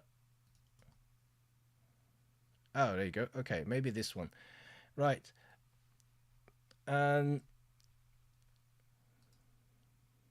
Right. So back to photo, and like now you can select cats and dogs. So it basically trying to track cats and dogs. But what surprised me though is that it tracks squirrels. And anything with 4 legs, to be honest. And I tried it with a couple of other things, and it works fine. So I'm trying to skip this. Oh, not this one. It's the next one. Let me just show you the next one. I think it's the next one is what I want to show you. Okay. Right, there you go. So this is with the 40-150 2.8 Pro lens, and you can see that it works with squirrel flawlessly. It now tracks it, and also recognizes the eyes of the squirrels, and we're just fantastic. You know, I was just out of curiosity. I mean, I couldn't find any dogs when I was testing the camera, but what I saw was squirrels running around. But you can see that he's actually doing it, and I'm going to show you test shots in my video on Wednesday. You can see it, and this picture come out pin sharp. And like I mentioned about the ISO 800 files, and this is what I was doing it. You can probably see the setting here. I'm not sure whether you can see it. Yeah, ISO 800, yes, and you can see the speed, and I'm just trying to maintain the highest shutter speed there, because you know they run quickly. So this is really awesome there. I just find it, you know, really cool to see that the system actually sees the squirrels, and the ability to actually track the eyes and get it in focus is what really surprised me. But now that means that you can actually going around and start shooting in the park, and with that particular mode on, and it's good. I have to say that, and it makes it quite fun as well, because I do like going to park, you know, with the kids sometimes, and if I do something cute moments going on with the animals, I'd like to photograph them. And now with this particular mode, that means it's just easier for me. And I think I can do it with CAF normal with single point, or maybe just group of 3x3 or 5x5. But with this particular mode on, it will lock onto the eyes of the animal. So that is quite good. And so that's awesome. Right. And I also want to show you some cars as well. And which I also have cars. I don't know. Have I got it here? Let me just see if it's here. Yes, I have. Right. Okay. Let me just show you the cars as well. And right. Okay. Just bear with me 1 second. I need to change the thing. Right, and now it's the cars. The cars is no different than before, and what I noticed is that in the OM-1X it will try to find the driver in the car, but the OM-1 for some reasons it doesn't do that. It's simply just highlighting the entire car instead of the driver, trying to find the driver. But in this case it just doesn't do it, and sorry about a little bit shakiness there, because the the IBIS only turns on when I half press the shutter. In this particular case, I just didn't half press it, and you can tell when I half press it because the footage would be a lot more stable. And then now I'm half pressing it now, so you can see it's quite stable for the IBIS. And there you go. I think I've got a couple more, have I? Yes, I think I've got a couple more example here when the car is coming by. So I think AI subject tracking works fantastically well for a lot of the moving subjects here. As I can see, that is definitely faster, and you can see the box is definitely keeping up with the subject, which is something that I want to talk about, because in the OM-1X, like I mentioned before, the white box is always a little bit laggy. You know, it's always kind of behind the subject. But now you can see the box is actually completely surrounding the subject itself, the birds and things like that. I had one birds in flight, so we can see finding for you, and just an example, I didn't take any shot of that one because they're just too far away from me, and I don't have any longer than the 40 to 150 that I have here. So let me just see if I can find one here, just to show you. And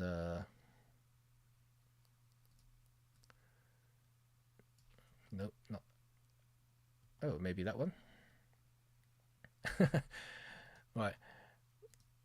Just trying to find one that will show. Do I have one? I thought I have one. Maybe not.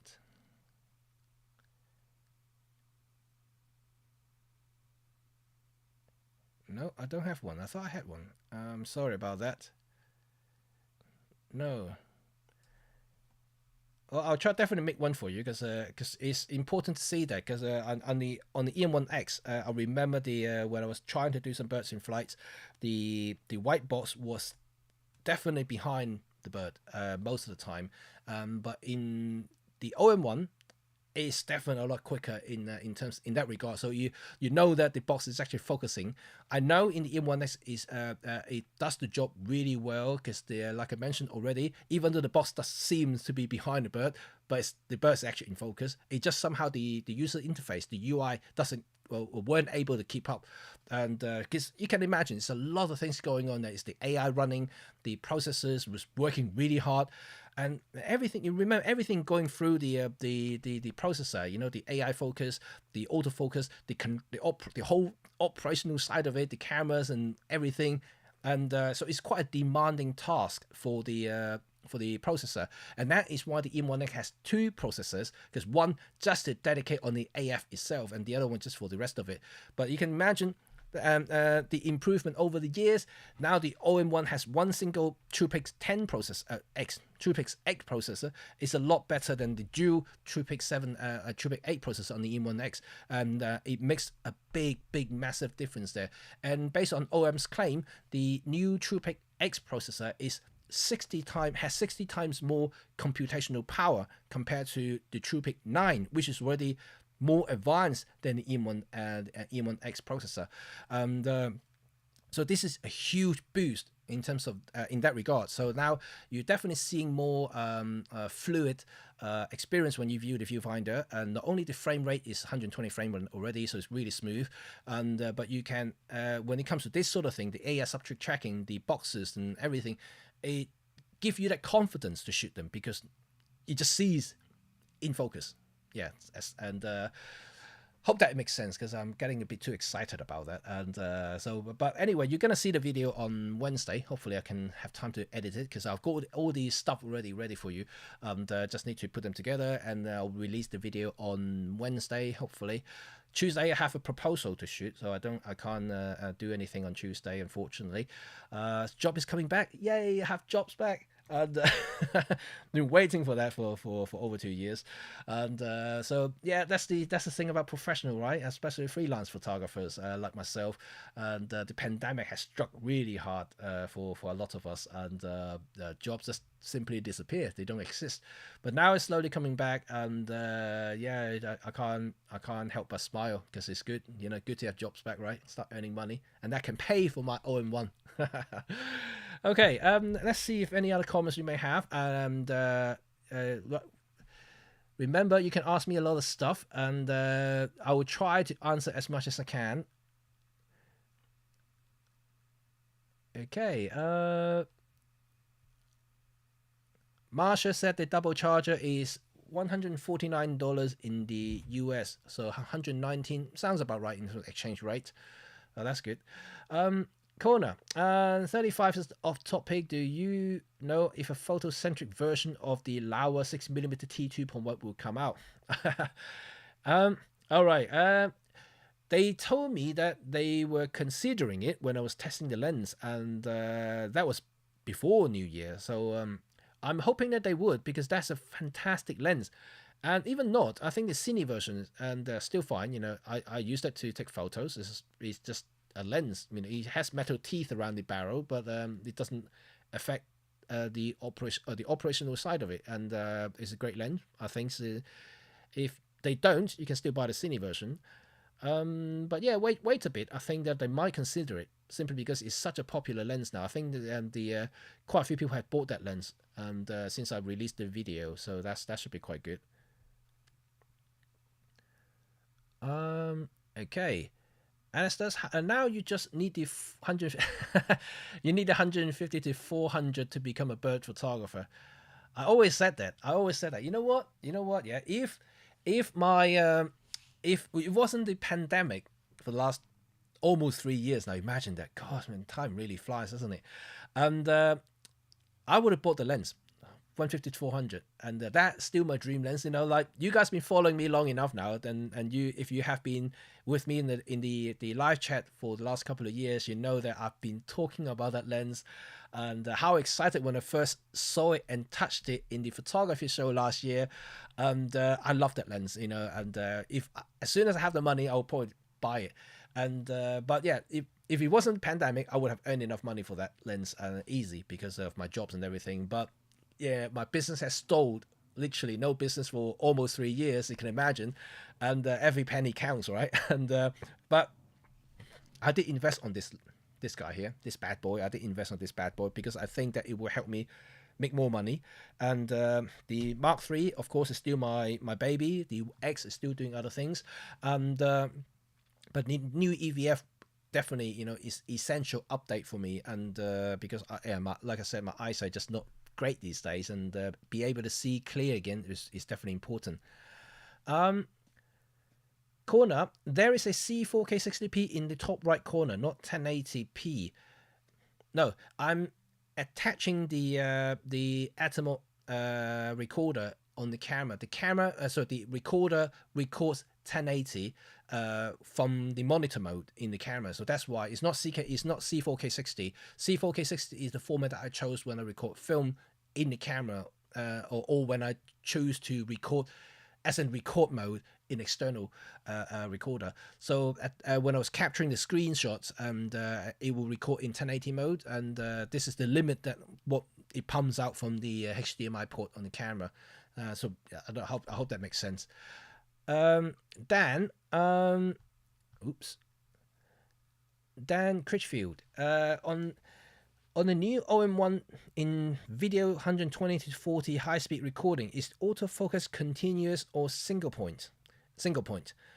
I thought it was CAF, and when I first heard about it, and but when I tested it, it was single point. And also, weirdly, of course you can customize it, but when you're in high-speed mode, you can't use the shutter button to do the AF. You have to use the back AF on button, which I'm trying to show you here.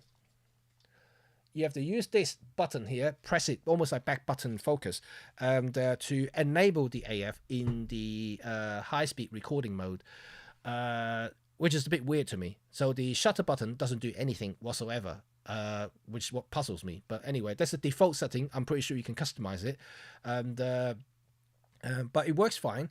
And I'm going to do another video based on high-speed recording, because I can see, obviously I cannot confirm. I'll do a side-by-side comparison between the EM1 Mark III, maybe the X as well, and the OM-1 in terms of high-speed shooting. So how much improved in terms of the footage itself, right? The details and color renditions, bitrate has improved, that's for sure. So if bitrate has improved, that means you will see less clipping, you see more information in the footage and high-speed shooting, and that means a lot when it comes to editing, because otherwise, in the Mark III and the X, a high-speed shooting, it's really limited scope you can use those footage, because if you're shooting in a high contrast scenes, and a lot of the information is lost because it just simply hasn't got enough bitrate to render the image. And coupled with the fact that in high speed shooting mode, the footage is always a little bit softer than in lower speed. So just bear that in mind. So I can really see that superficially the test footage that I've done on the OM-1 in high speed mode, it does look better. It does look less moire coming up, and then the footage does look richer simply because of high bitrate if you choose to use the H.265 format. And because in H.264 it's still retained in 8-bit, so in terms of bitrate we're probably still similar to what it was before, maybe just with just a little bit improved sharpness. So I need to test that to make sure that is the case. Basil Tiffany, do you think that you'll be able to shoot a high ISO for work with OM-1, or is the improvement not great enough for that? I rarely have to shoot high ISO, but I'm curious. I think I already mentioned that. You might have missed what I said before. Yes, I do believe the new OM-1 can comfortably shoot at 6400 and in some cases 12,800 and even 25,600 when the noise reduction softwares are available. And I only said that only because that depending on the usage that you want to use high ISO files, if your clients are newspaper, they don't give a monkey about noisy stuff. As long as you can capture the shot, they will accept it. But for aesthetic purposes, if you want to deliver for clients, for instance, let's say weddings, and if you shoot at 6400, yeah, I mean, I can tell you right now, even the EM1 Mark III and X at current level are already delivering at those ISO settings already. So I don't see the reason why you can't do it. The Deep Prime and Topaz are really good softwares to remove and noises. But the OM-1 does give you more information in color terms and also details. And the noise patterns are definitely more uniform and easier to edit.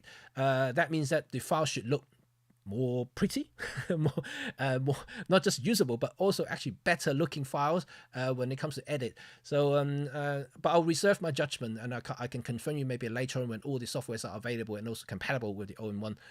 But as it stands, I can tell you that yes, you can, and that's a very confident yes for me. I just want to wait until I have those files and those compatibilities, then I can test the edit, so I can see how much I can push the file, how much I can render it, and how much I can actually do with the files. Because that raw file looking at raw files is one thing, but processing it is another thing. So I'm hoping for that. Randy, I'm 1/8 of the way to my 1/8 of the way to 150-400 in saving. I'm 0 at the moment. I have to use all my reserve for the OM-1, unfortunately. And well, not unfortunately, this is my new workhorse. This is my new workhorse for the next 3 years minimum. And I can tell you that this will get used very, very much. And you probably can't tell that my EM1 Mark III is battered, and the top housing is all scratched, the sides all brassings and coming up. Not brassing, it's not brass anyway. It's gone shiny, and metal is showing, and the grip is still intact though. And but yeah, it's been bumped a lot. So yeah, it's a professional tool. I use it as a tool for my jobs and everything. So like I never too worried about the aesthetic side of it. Apart from my Pen F, I took care of that baby. You know, Pen F is my baby, so I look after it. And but even that, there is a little bit of scratch here and there because I still use it at the end of the day. It's not a shelf cleaner. I don't just leave it on the shelf and do nothing. Right. Okay, let's see the next one here. Simon, subjective economics questions. Is the exposure compensation button easier and more comfortable to access with the index finger compared to the EM1 Mark II and III? Are you talking about the front dial, basically? Oops. Yes. You can see that here. I think so. Like, this is the shutter button here, and it's just like this. I know before in the EM1 Mark II and 3 is right by the shutter button. I'm trying to show you that here. Okay, so like you press the button, you still have to kind of move down anyway to access it, and so like it's just a slight adjustment in the muscle memory term, but yeah, it's as simple and easy as before. I don't see the difference there, and it's okay. The back is definitely slightly more lower because it has to go down further to the body. I'm just trying to show you. Oh, here we go. So yeah, it just kind of like from the top here, you have to come down here, which has got a like a lip here. So the back you'd need to get a bit more used to from the back side, and but other than that, it's okay. Over time, you will get used to it, and it's simple. It's the same thing. Roman, are you allowed to do a Sony Olympus face detection comparison? No, Rob can do that because I don't. I have one Sony camera in my hand, and but it's an older camera, so I don't have anything latest. And how dare you? I'm an OM ambassador. You know, if you're gonna ask me to do Sony comparison, I would get slaughtered, and I might get alienated by them. Okay.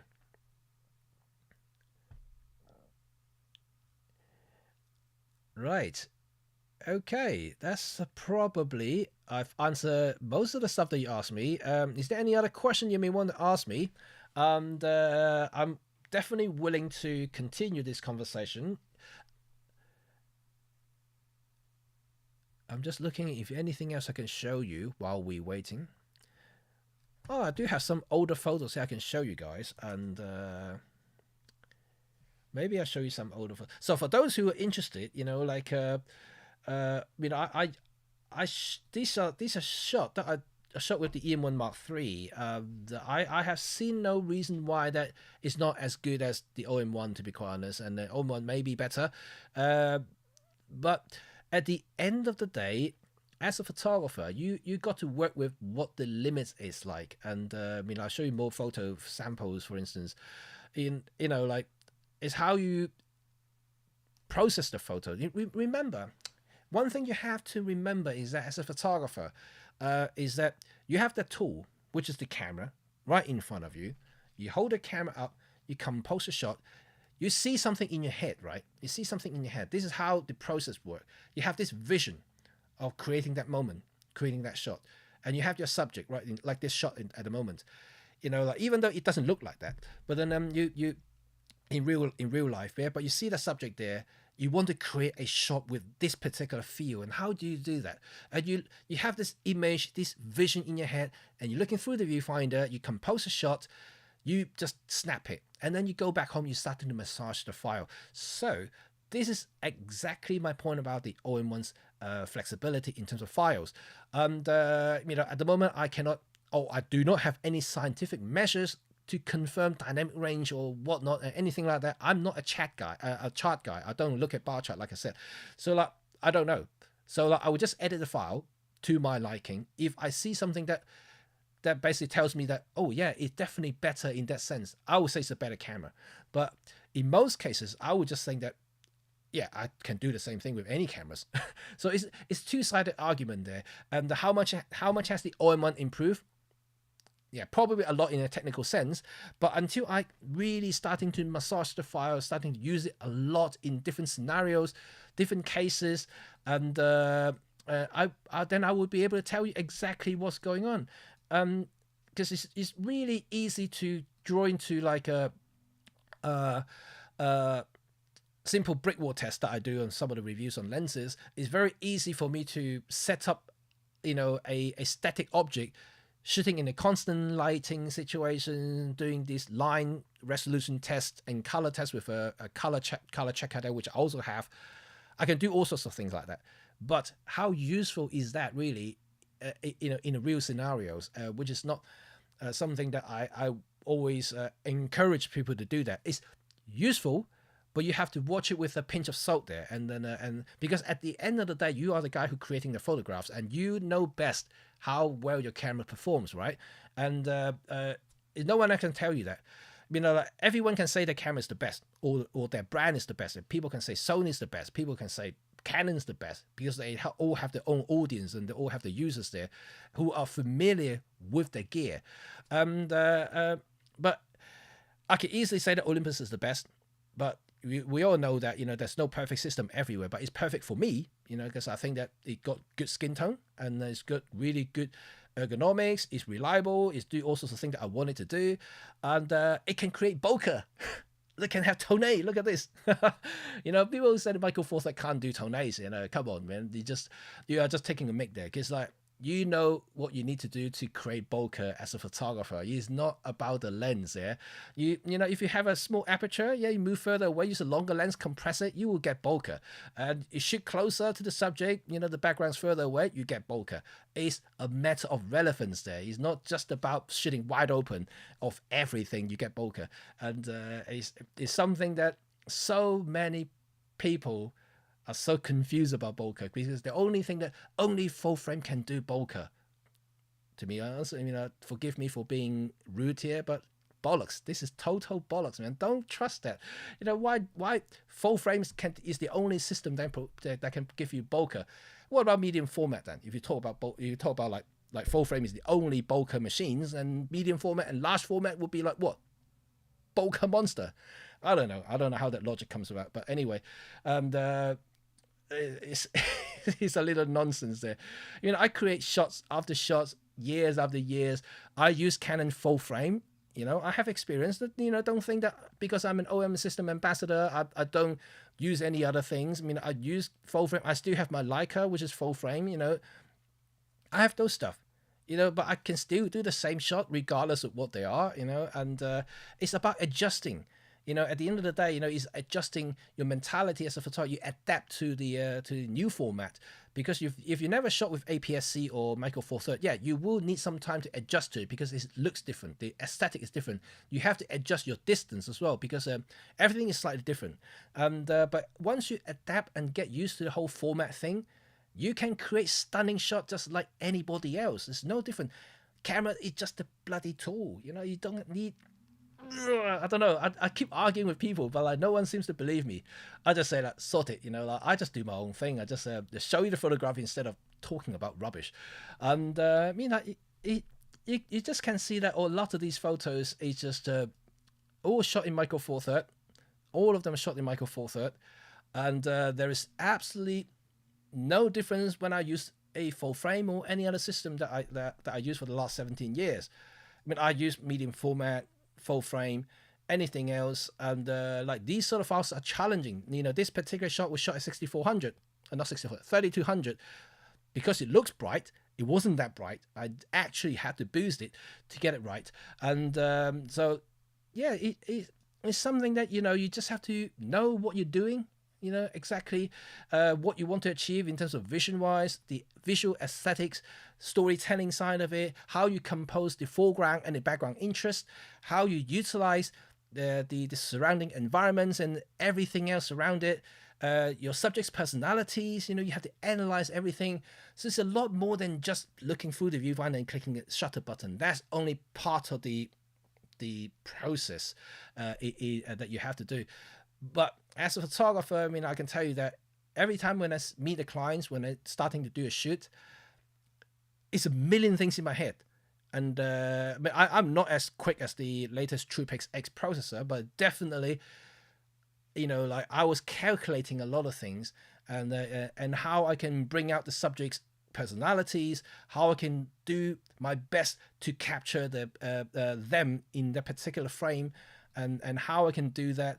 How I can create beautiful photographs in the way that they envision when we had the meetings, and it's really something that it's not easy, and but that's part of the fun. That's part of the fun, right? This particular file as well, for those of you, this is shot at 3200 or 6400. I cannot remember. I need to look at the exit data, but this shot is shot at quite high ISO, and oops, I'm just a bit bigger here.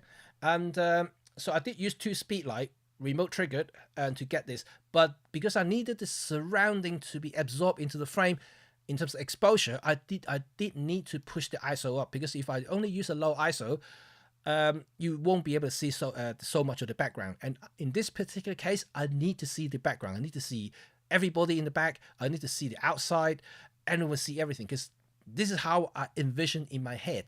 Because I know if I start pumping out speed like this, and most of the stuff will be backlit, and you won't be able to see anything, and all you will see just rim lights about them. And so this is very, very important to understand how it works with light as well, different angles and stuff. And this is another shot. This is shot with 1600 ISO, if I remember correctly, indoor, fairly low light. But the OM-1 EM1 Mark II, I was shooting EM1 Mark II at the time, did a fantastic job. This 1600 ISO, processed it, everything looked pin sharp. There's no difference whatsoever, and the noise reduction really worked well in this one. Just only need a little bit of it, and yeah, it just works fine.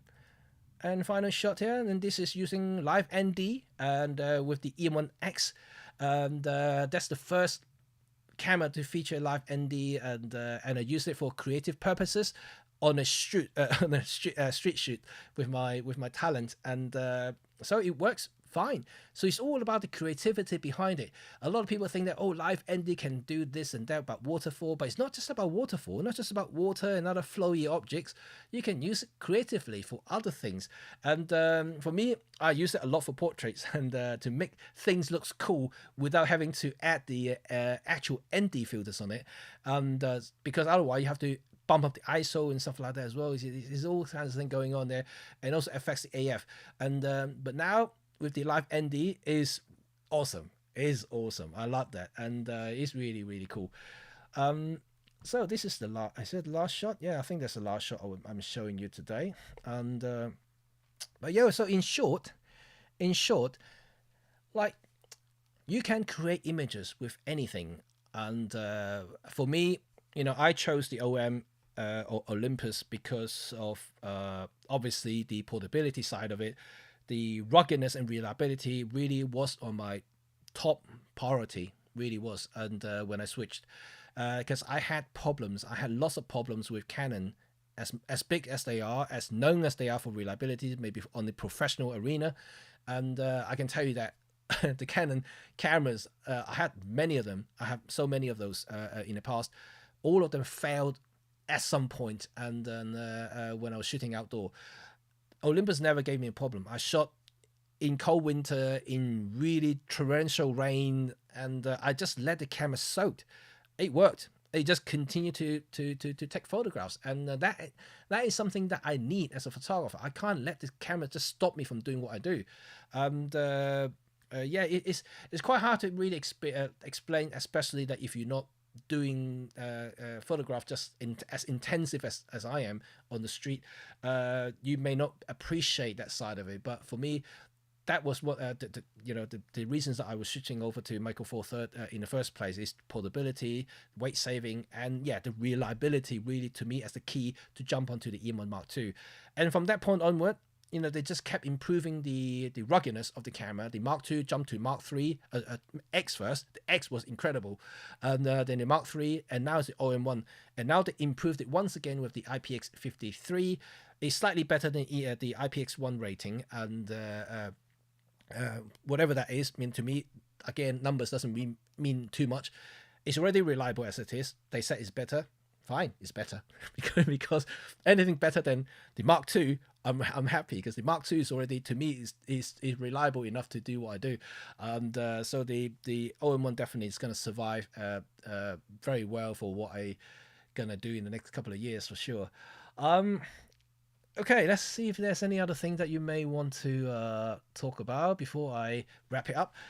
Maestro, most of all the Olympus cameras tend to lose the rubber grip or other parts of the rubber material. What do you think?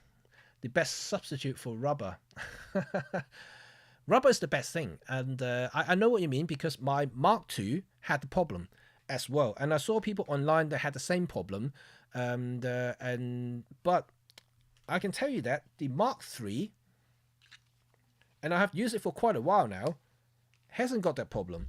And this is the Mark III here, and it is fine.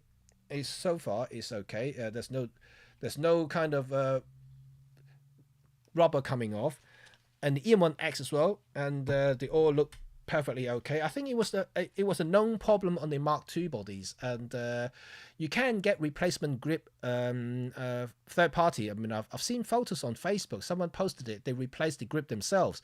I'm not entirely sure where they got them. I'm pretty sure you can probably Google it and find out exactly where you can find them, or you can simply maybe ask Olympus or OM to send spare parts, so you can just do it yourself. You just have to stick them on. Just peel the old back. Just peel the old one out and just use some glue, I guess. I'm not an expert.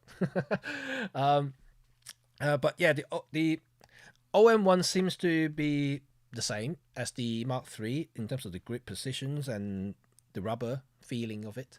No, I don't have a problem with that, apart from the Mark II, like I said. So it's a common thing. It's a common thing on the older generations. I think they have improved and addressed on the newer camera. That's why it hasn't come off yet. And I have used my Mark III a lot. Anastas, talking about different system. I dream of shooting some medium format film. Oh, you love it. Medium format film is fun, and it's different, and definitely aesthetic is very different. And depending on what sort of camera you're using as well, lenses can matter. And you will hardly find any medium format lenses that go beyond f2. To be quite honest, most of them will be 2.8 at the fastest end, and simply because they're not cater for high speed shooting. And because most of the medium format are kind of used in studios and stuff like that, which aperture doesn't really matter. And there are some cases that you will find faster primes, but yeah, you won't see 1.4, 1.2, 0.95 lenses in medium format, unfortunately. Most of them will be quite, in 35mm term, will be quite slow. And it's only the 35mm has that sort of like ultra big fast lenses.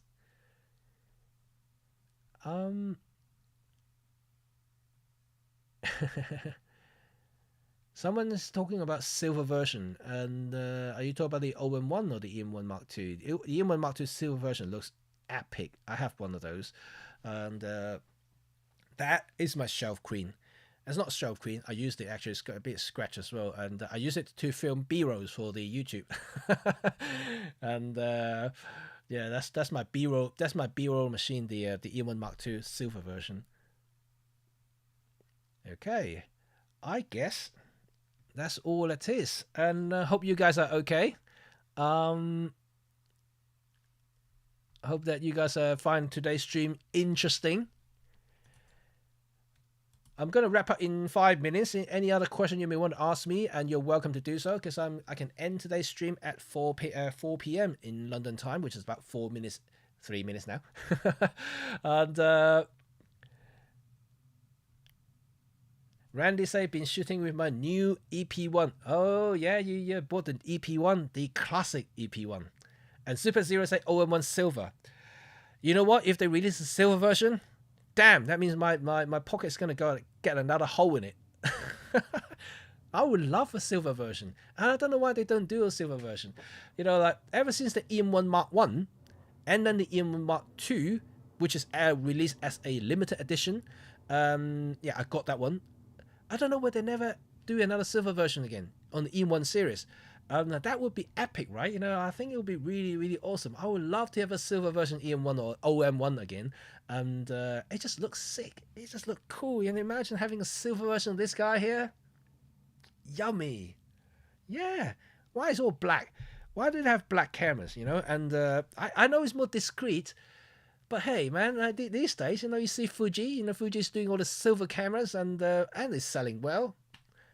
You know, and Olympus is always known for that retro, nostalgic look, right? You know, they're trying to reminiscent of the older film cameras, and that's why the EM5 had the silver version. And why can't they do it with the EM1 or the OM1 now? And that would be cool. That would be cool. I agree with you. Maybe OM should consider. Maybe I should recommend them to do a silver version. Now, Roman said gold color. That may be a bit too much. And I don't think I've seen a gold camera since the 80s or maybe the early 90s. Yeah, that was the time when they released gold cameras to celebrate certain anniversaries or something, I remember. But ever since after that era, I haven't seen any gold cameras anymore, and the most of them are just silver or shinier version or got different badge. Leica does all kinds of weird color and sell you 10 times the price as the original, and they have white, military green and whatnot, anything debadged, and they Leica puzzles me sometimes. You know, like I shoot with Leica at the time a few years back. They can sell you a camera that is essentially the same thing. Yeah, they remove the red dot, which is what most people pay for anyway. They remove the red dot and charge you $3,000 more. What? that is just silly, right? You know, like, they remove the badge. They charge you $3,000 more. And now they have a military green version. You can easily spray it yourself. You know, they just get a spray can, yeah, just spray it all over your camera, and they charge you another $2,000 more. It's like, oh, come on, man, seriously. You know, I respect Leica. You know, they have a lot of history behind it. They're one of the great. They have created some of the greatest tools in the world for photographers. The original M film cameras, you know, and they were fantastic tools. I have a couple of them, and in my possessions. I love the lenses, but stop all this limited edition nonsense, man. I know you're trying to milk those richest and famous, but yeah, but it just, I don't know. I mean, maybe this is their way of survival. I don't know. They can charge a camera for 10 times the price, and people still buy them. And anyway, you know, I'm way past it now. You know, I'm just a guy who like to make beautiful photos and yeah, just enjoy the process of creating images, and just having that thoughtful travels and seeing people and taking photographs of them. That's probably the best things, right? And anyway. Not sure if you already answered, does the handheld high-res work with flash? Ooh, that's an interesting one. I haven't tested that. I shall test that for you, and I'm not sure. No, I cannot answer that if I don't know anything about that particular point there. I know there. I'm just trying to think now. Which mode that was? You can control the delay of the flash. Because I never shoot high res with the problem with high res with flash sync is that with each pixel shift, you have to generate another flash for the same exposure, for instance. So you have to have a delay for the flash to recharge, and that means that the whole pixel shift high res mode to work, it could potentially take up to 2 seconds to work. Yeah, I don't think it will work because I just think it out of my head, and it's not true, and because I don't know the answers. But for high res to work with flash, it's not that easy because the flash definitely have to recycle the power to have enough output to generate the same exposure every single time. And for that to work, you have to take a shot, flash, and you have to wait for the flash to recharge, then the next pixel shift to do it, and the flash again, and then you do that 8 times. And that means that it's going to be quite long before you can actually finish the shot. And by then, you probably have subject movement already. So I don't think that's how it works. And that's only me. I can double confirm that, but I doubt that it will work because unless your flash is extremely fast, like almost as fast as a continuous light, which I don't think so. So we shall see. I'll confirm that with you. And it starts saying that the Pentax is the king of limitation editions. Actually, Pentax have their silver version, right? The K3, they had the silver version as a limited as well, and they have a bunch of silver lenses, and that's pretty cool. But enough of that limited edition. I have one years ago now. I bought the limited edition K100D.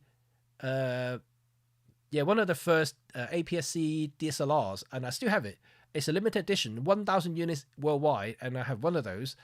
Beautiful lens, beautiful camera, because it's a normal black camera with gold letterings. All the Pentax and branding work in gold color, and the leather wrap is instead of black, they have in brown colors. It just looks really, really nice. The whole camera looks beautiful, and yeah, I still have it in my hand, and I'm in my house. It's just phenomenal. Oh, hello. And the narrowband channel's right here. Yeah, you are very late. You're 2 hours late.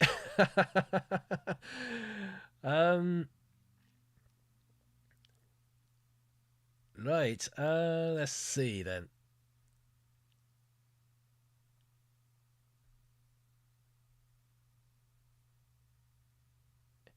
Anyone doing anything astrophotography related with the OM-1? I'm sure that this question the narrowband channel can answer you because he's the astro expert. Yes, that's what I want to call it. I'm gonna have like a proper sound effect every time it comes up here. It's like the astro expert. We welcome the narrowband channel. Yeah, have you got your camera yet? And I think everyone's starting to receive their own copy now. I'm pretty sure that you're gonna start seeing a lot of people doing OM-1 related contents, and so mine included. My one will be coming more and more in little chunks because there is so much to test, and I think it's very, very fun to do. And at the moment, like I said, because I can't take it out to work yet, simply because I don't have a spare battery and I don't want to keep plugging it in, and so that's why I don't want it yet. And also because none of the editing software that I normally use are fully compatible, so like, I just really want to wait until that I can fully edit everything that I do as the EM13X and anything before that. Melon Mango. The most usable raw images I've ever used are the SL2S and a Panasonic S5, even cleaner than this smudgy A7S III. Any thoughts on OM-1's 50,000 ISO? Right, okay. I don't think you can really compare that to the SL2S, and because the SL2S is obviously got much bigger photo size compared to the OM-1, and if you look at the sensor itself, and don't forget that even though it's a BSI stack sensor, it's still talking about a fairly high pixel density compared to the SL2S. SL2S is a reduced megapixel sensors, and so you will get cleaner files from that. That's physics, unfortunately. And also SL2S sensor is a pretty darn good one as well, and also the S5. So you really can't compare like that. It's just not fair, I would say. If you compare the same megapixel density, then possibly I would say the OM-1 is pretty like stands on its own and is really, really good. And I personally think the new BSI sensor is definitely very usable for high ISO setting. Like I said already, I don't want to draw conclusions on anything about how usable it is or how good it is until I can edit them. And because at the moment I'm purely looking at a bunch of files with lots of noise on it, and then I just can't give you my honest opinion until I can do this massaging the files and starting to push this, push that, do this and that, adjust the slider left and right. Until I can do that and see how I can change the output of the final output, then I will be able to tell you that how usable it is. And because usable also is another subjective word that depending on your usage, and frankly, it's not an ISO that I would use anyway for that sort of settings, even with the 1.2 lenses, unless I really need to capture a rabbit running in the dark, and I may have to push the ISO that high to get the shutter speed fast enough to do that. And to be quite honest, your AF probably wouldn't keep up at that sort of lighting situation anyway, and it's just not feasible, because if you look at a lot of the AF cameras AF sensitivities, that's another thing. The OM-1 does focus down to -6 EV with the 1.2 lenses on, and compared to -5 EVs on the EM-1 Mark III. So it's one stop better sensitivity on the AF performance, and because of the faster output, and also just better sensitivity in general of the sensor. So you do get better low light AF performance from it as well, and so this is something to bear that in mind if you're considering this particular camera.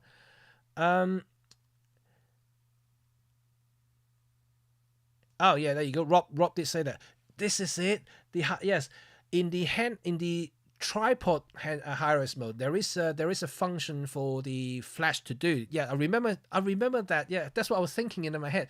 There was a feature I can change the delay time on the speed light. Yes, Rob is correct there.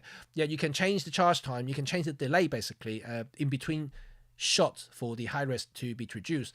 But that would only mean that you only be able to do it with static objects. Like say if you're doing catalog stuff, something just stills in front of you. Handheld high res, I don't think it will work. Even if it does work, I don't think it will be very effective because your subject would have moved, regardless, because that time to take the delay to recharge, recycle, it's just not feasible. I don't think it's practically feasible. And I did try handheld high res before with in portrait, and even with very careful models that I have, I still find a little bit of movement, just a little bit, because as a human being, if you stand very still, you are still moving a little bit. Yeah, trust me, it does. And even if the model doesn't move, you would move a little bit.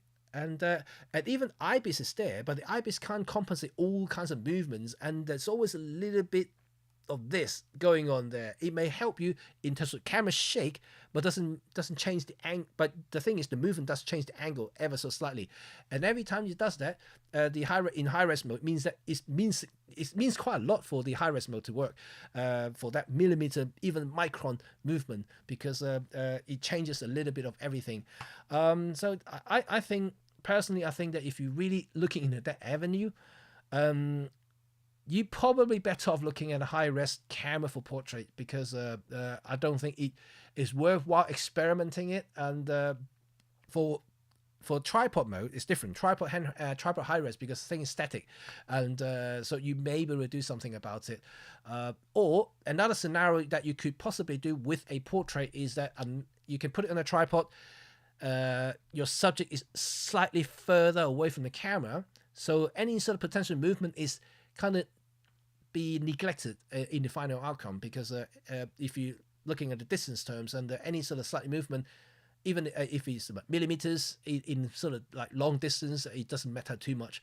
The closer to the camera, the closer your portrait, the person you want to photograph to the camera, the worse it gets, and in terms of movement.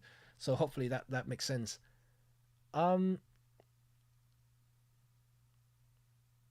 Roman said, if you're not printing in a magazine, everything is usable. Well, that's true. That is true. And that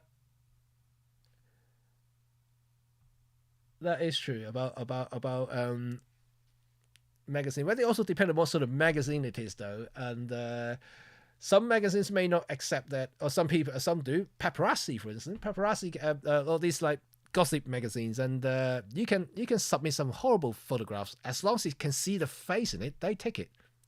Even though it's noisy as hell, they don't care. As long as you can see it doing something that interests them, they take him. And so it doesn't really matter. And Gregory Dolan, subscribe. Thank you for your subscription. Thank you very much. I've got one more subscriber. Yay! That's awesome. Chris, grow up and do some full frame stuff. Everyone is beating Olympus at the moment. Oh, you. We got full frame people here.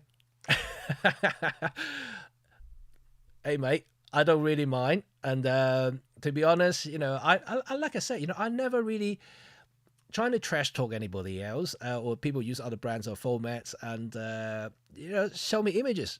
That's all I can say. I don't see, one using one system is better than the other. I don't see that, and we all have our own advantage and disadvantages, and no one is perfect. No photographer is perfect. No system is perfect. No camera is perfect. So how can you define one is better than the other? It's just depending on how you use it, where you use it, and what you use it for, right? It's this is why buying 100 megapixel cameras? You've never ever print them.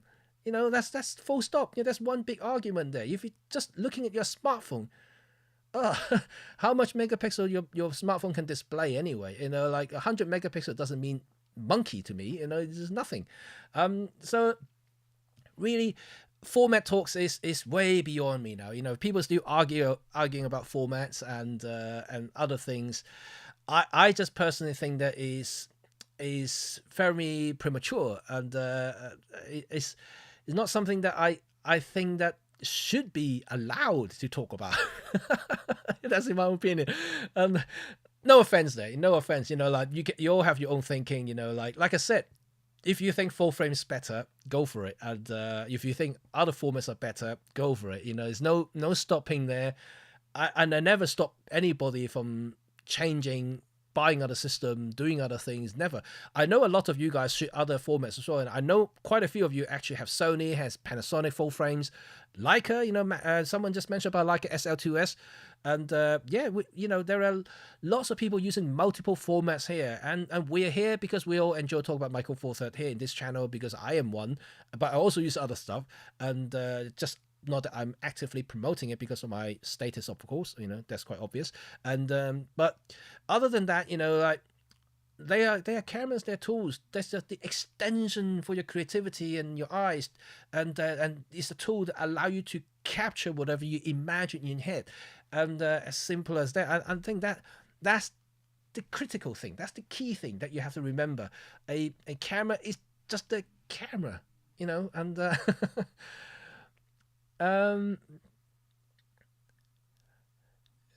That's Tiffany here. The vast majority of shooters will not push the limits of what the gear can do. That is very wise word there. And no, I don't think so. Even I myself don't use a lot of the features that the EM1 Mark III has offered me.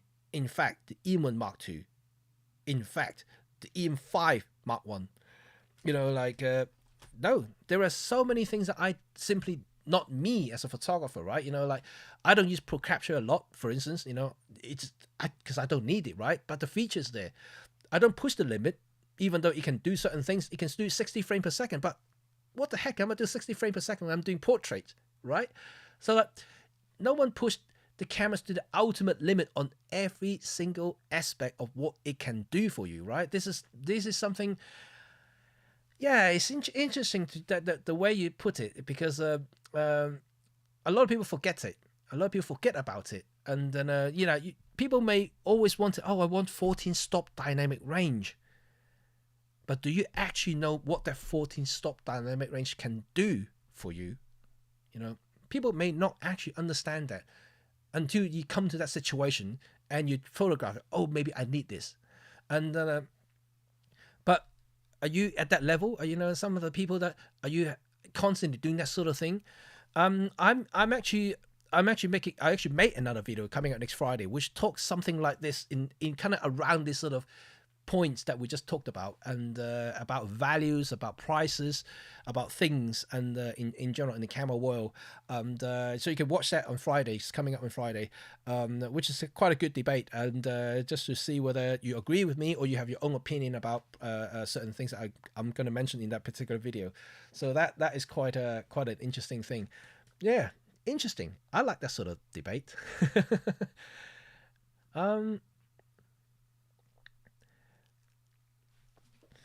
Right, okay, that's it. I think I'm gonna probably wrap up today, and I know a lot of you guys probably have a lot of things to do on Sunday, apart from me. My kids are away, that's why I'm so free here. My wife took them away, and so I can work today. I'm gonna edit my video for this Wednesday, and one already done on Friday, so it's coming out. Apart from that, things are still progressing as usual, and I'm going to generate more stuff, more OM-1 contents. My full review is still coming, but I want to make you a good one. I don't want to rush it just to tell you something, just to pop out a video about OM-1. And there are plenty around already, and also most of them were initial thoughts about the cameras. A lot of them had the camera for a day or two, and they just talk about it, and I don't want that. And to be honest, obviously, if I had access to it before the launch, I may do an initial look up at the camera, but I wouldn't want to do it. I wouldn't want to call it a review because I haven't used the camera.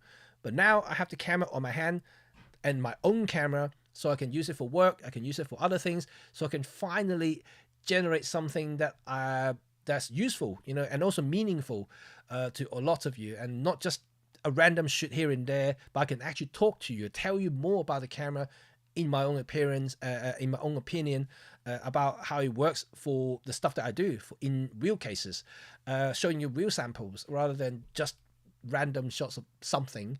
And so this would take time, obviously, and there's not something that I can just do it overnight, and I have to accumulate this knowledge and also the experience before I can tell you exactly what's going on with the OM-1.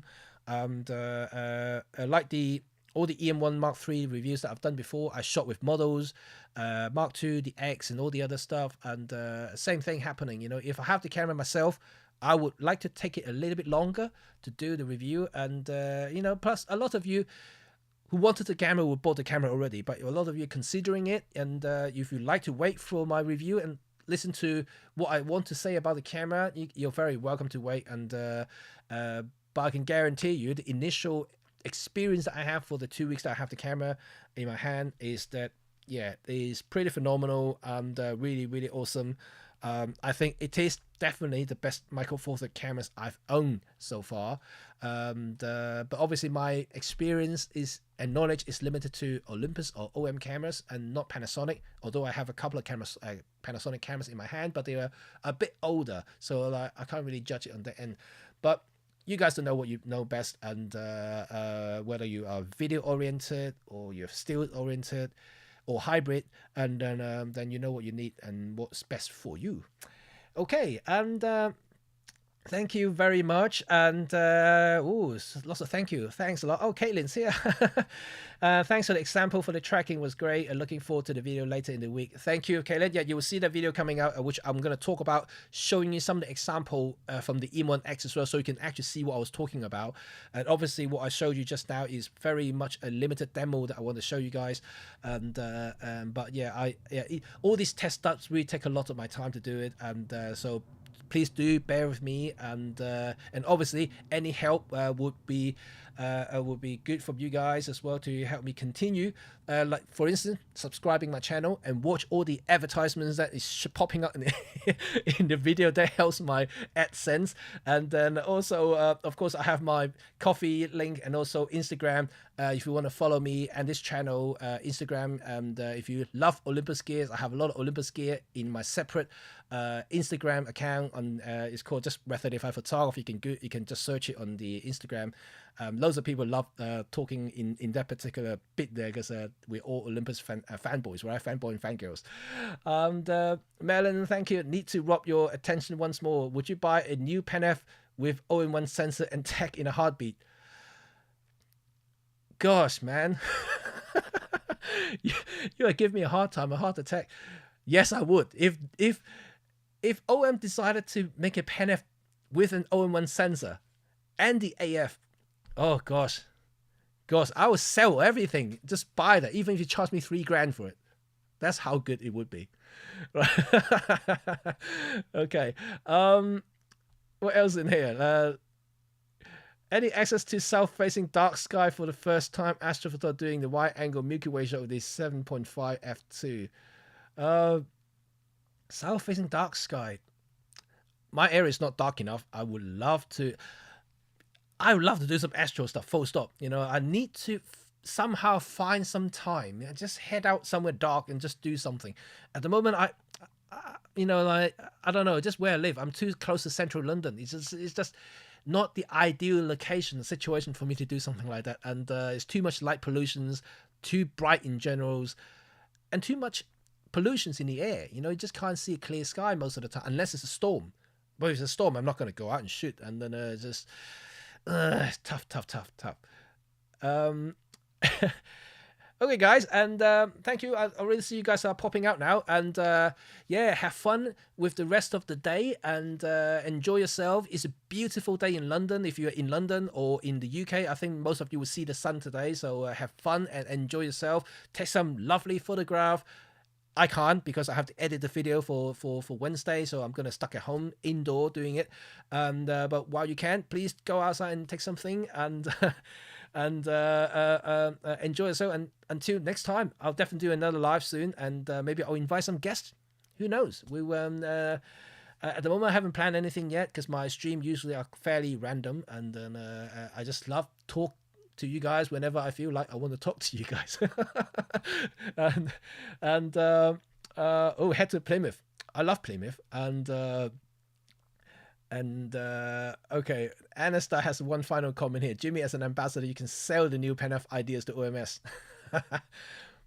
I wish I'm that powerful, mate. I wish I'm that powerful. Look, I don't even get the OM-1 before launch. You see how much influencing power I have with them. Shit, I shouldn't say that. sorry. That I'll take that back. Anyway, thanks very much for coming, and I really appreciate all your support, all your love, all your care, and every time I see so many of you turn up, it's just, you know, warm my heart up, and it's a true honor to have you guys with me, and it's a true honor to have you following this channel and following me to do what I love doing, is to generate contents, videos, and stills in the OM system. Thank you very much again, and I shall see you all next time. Bye for now.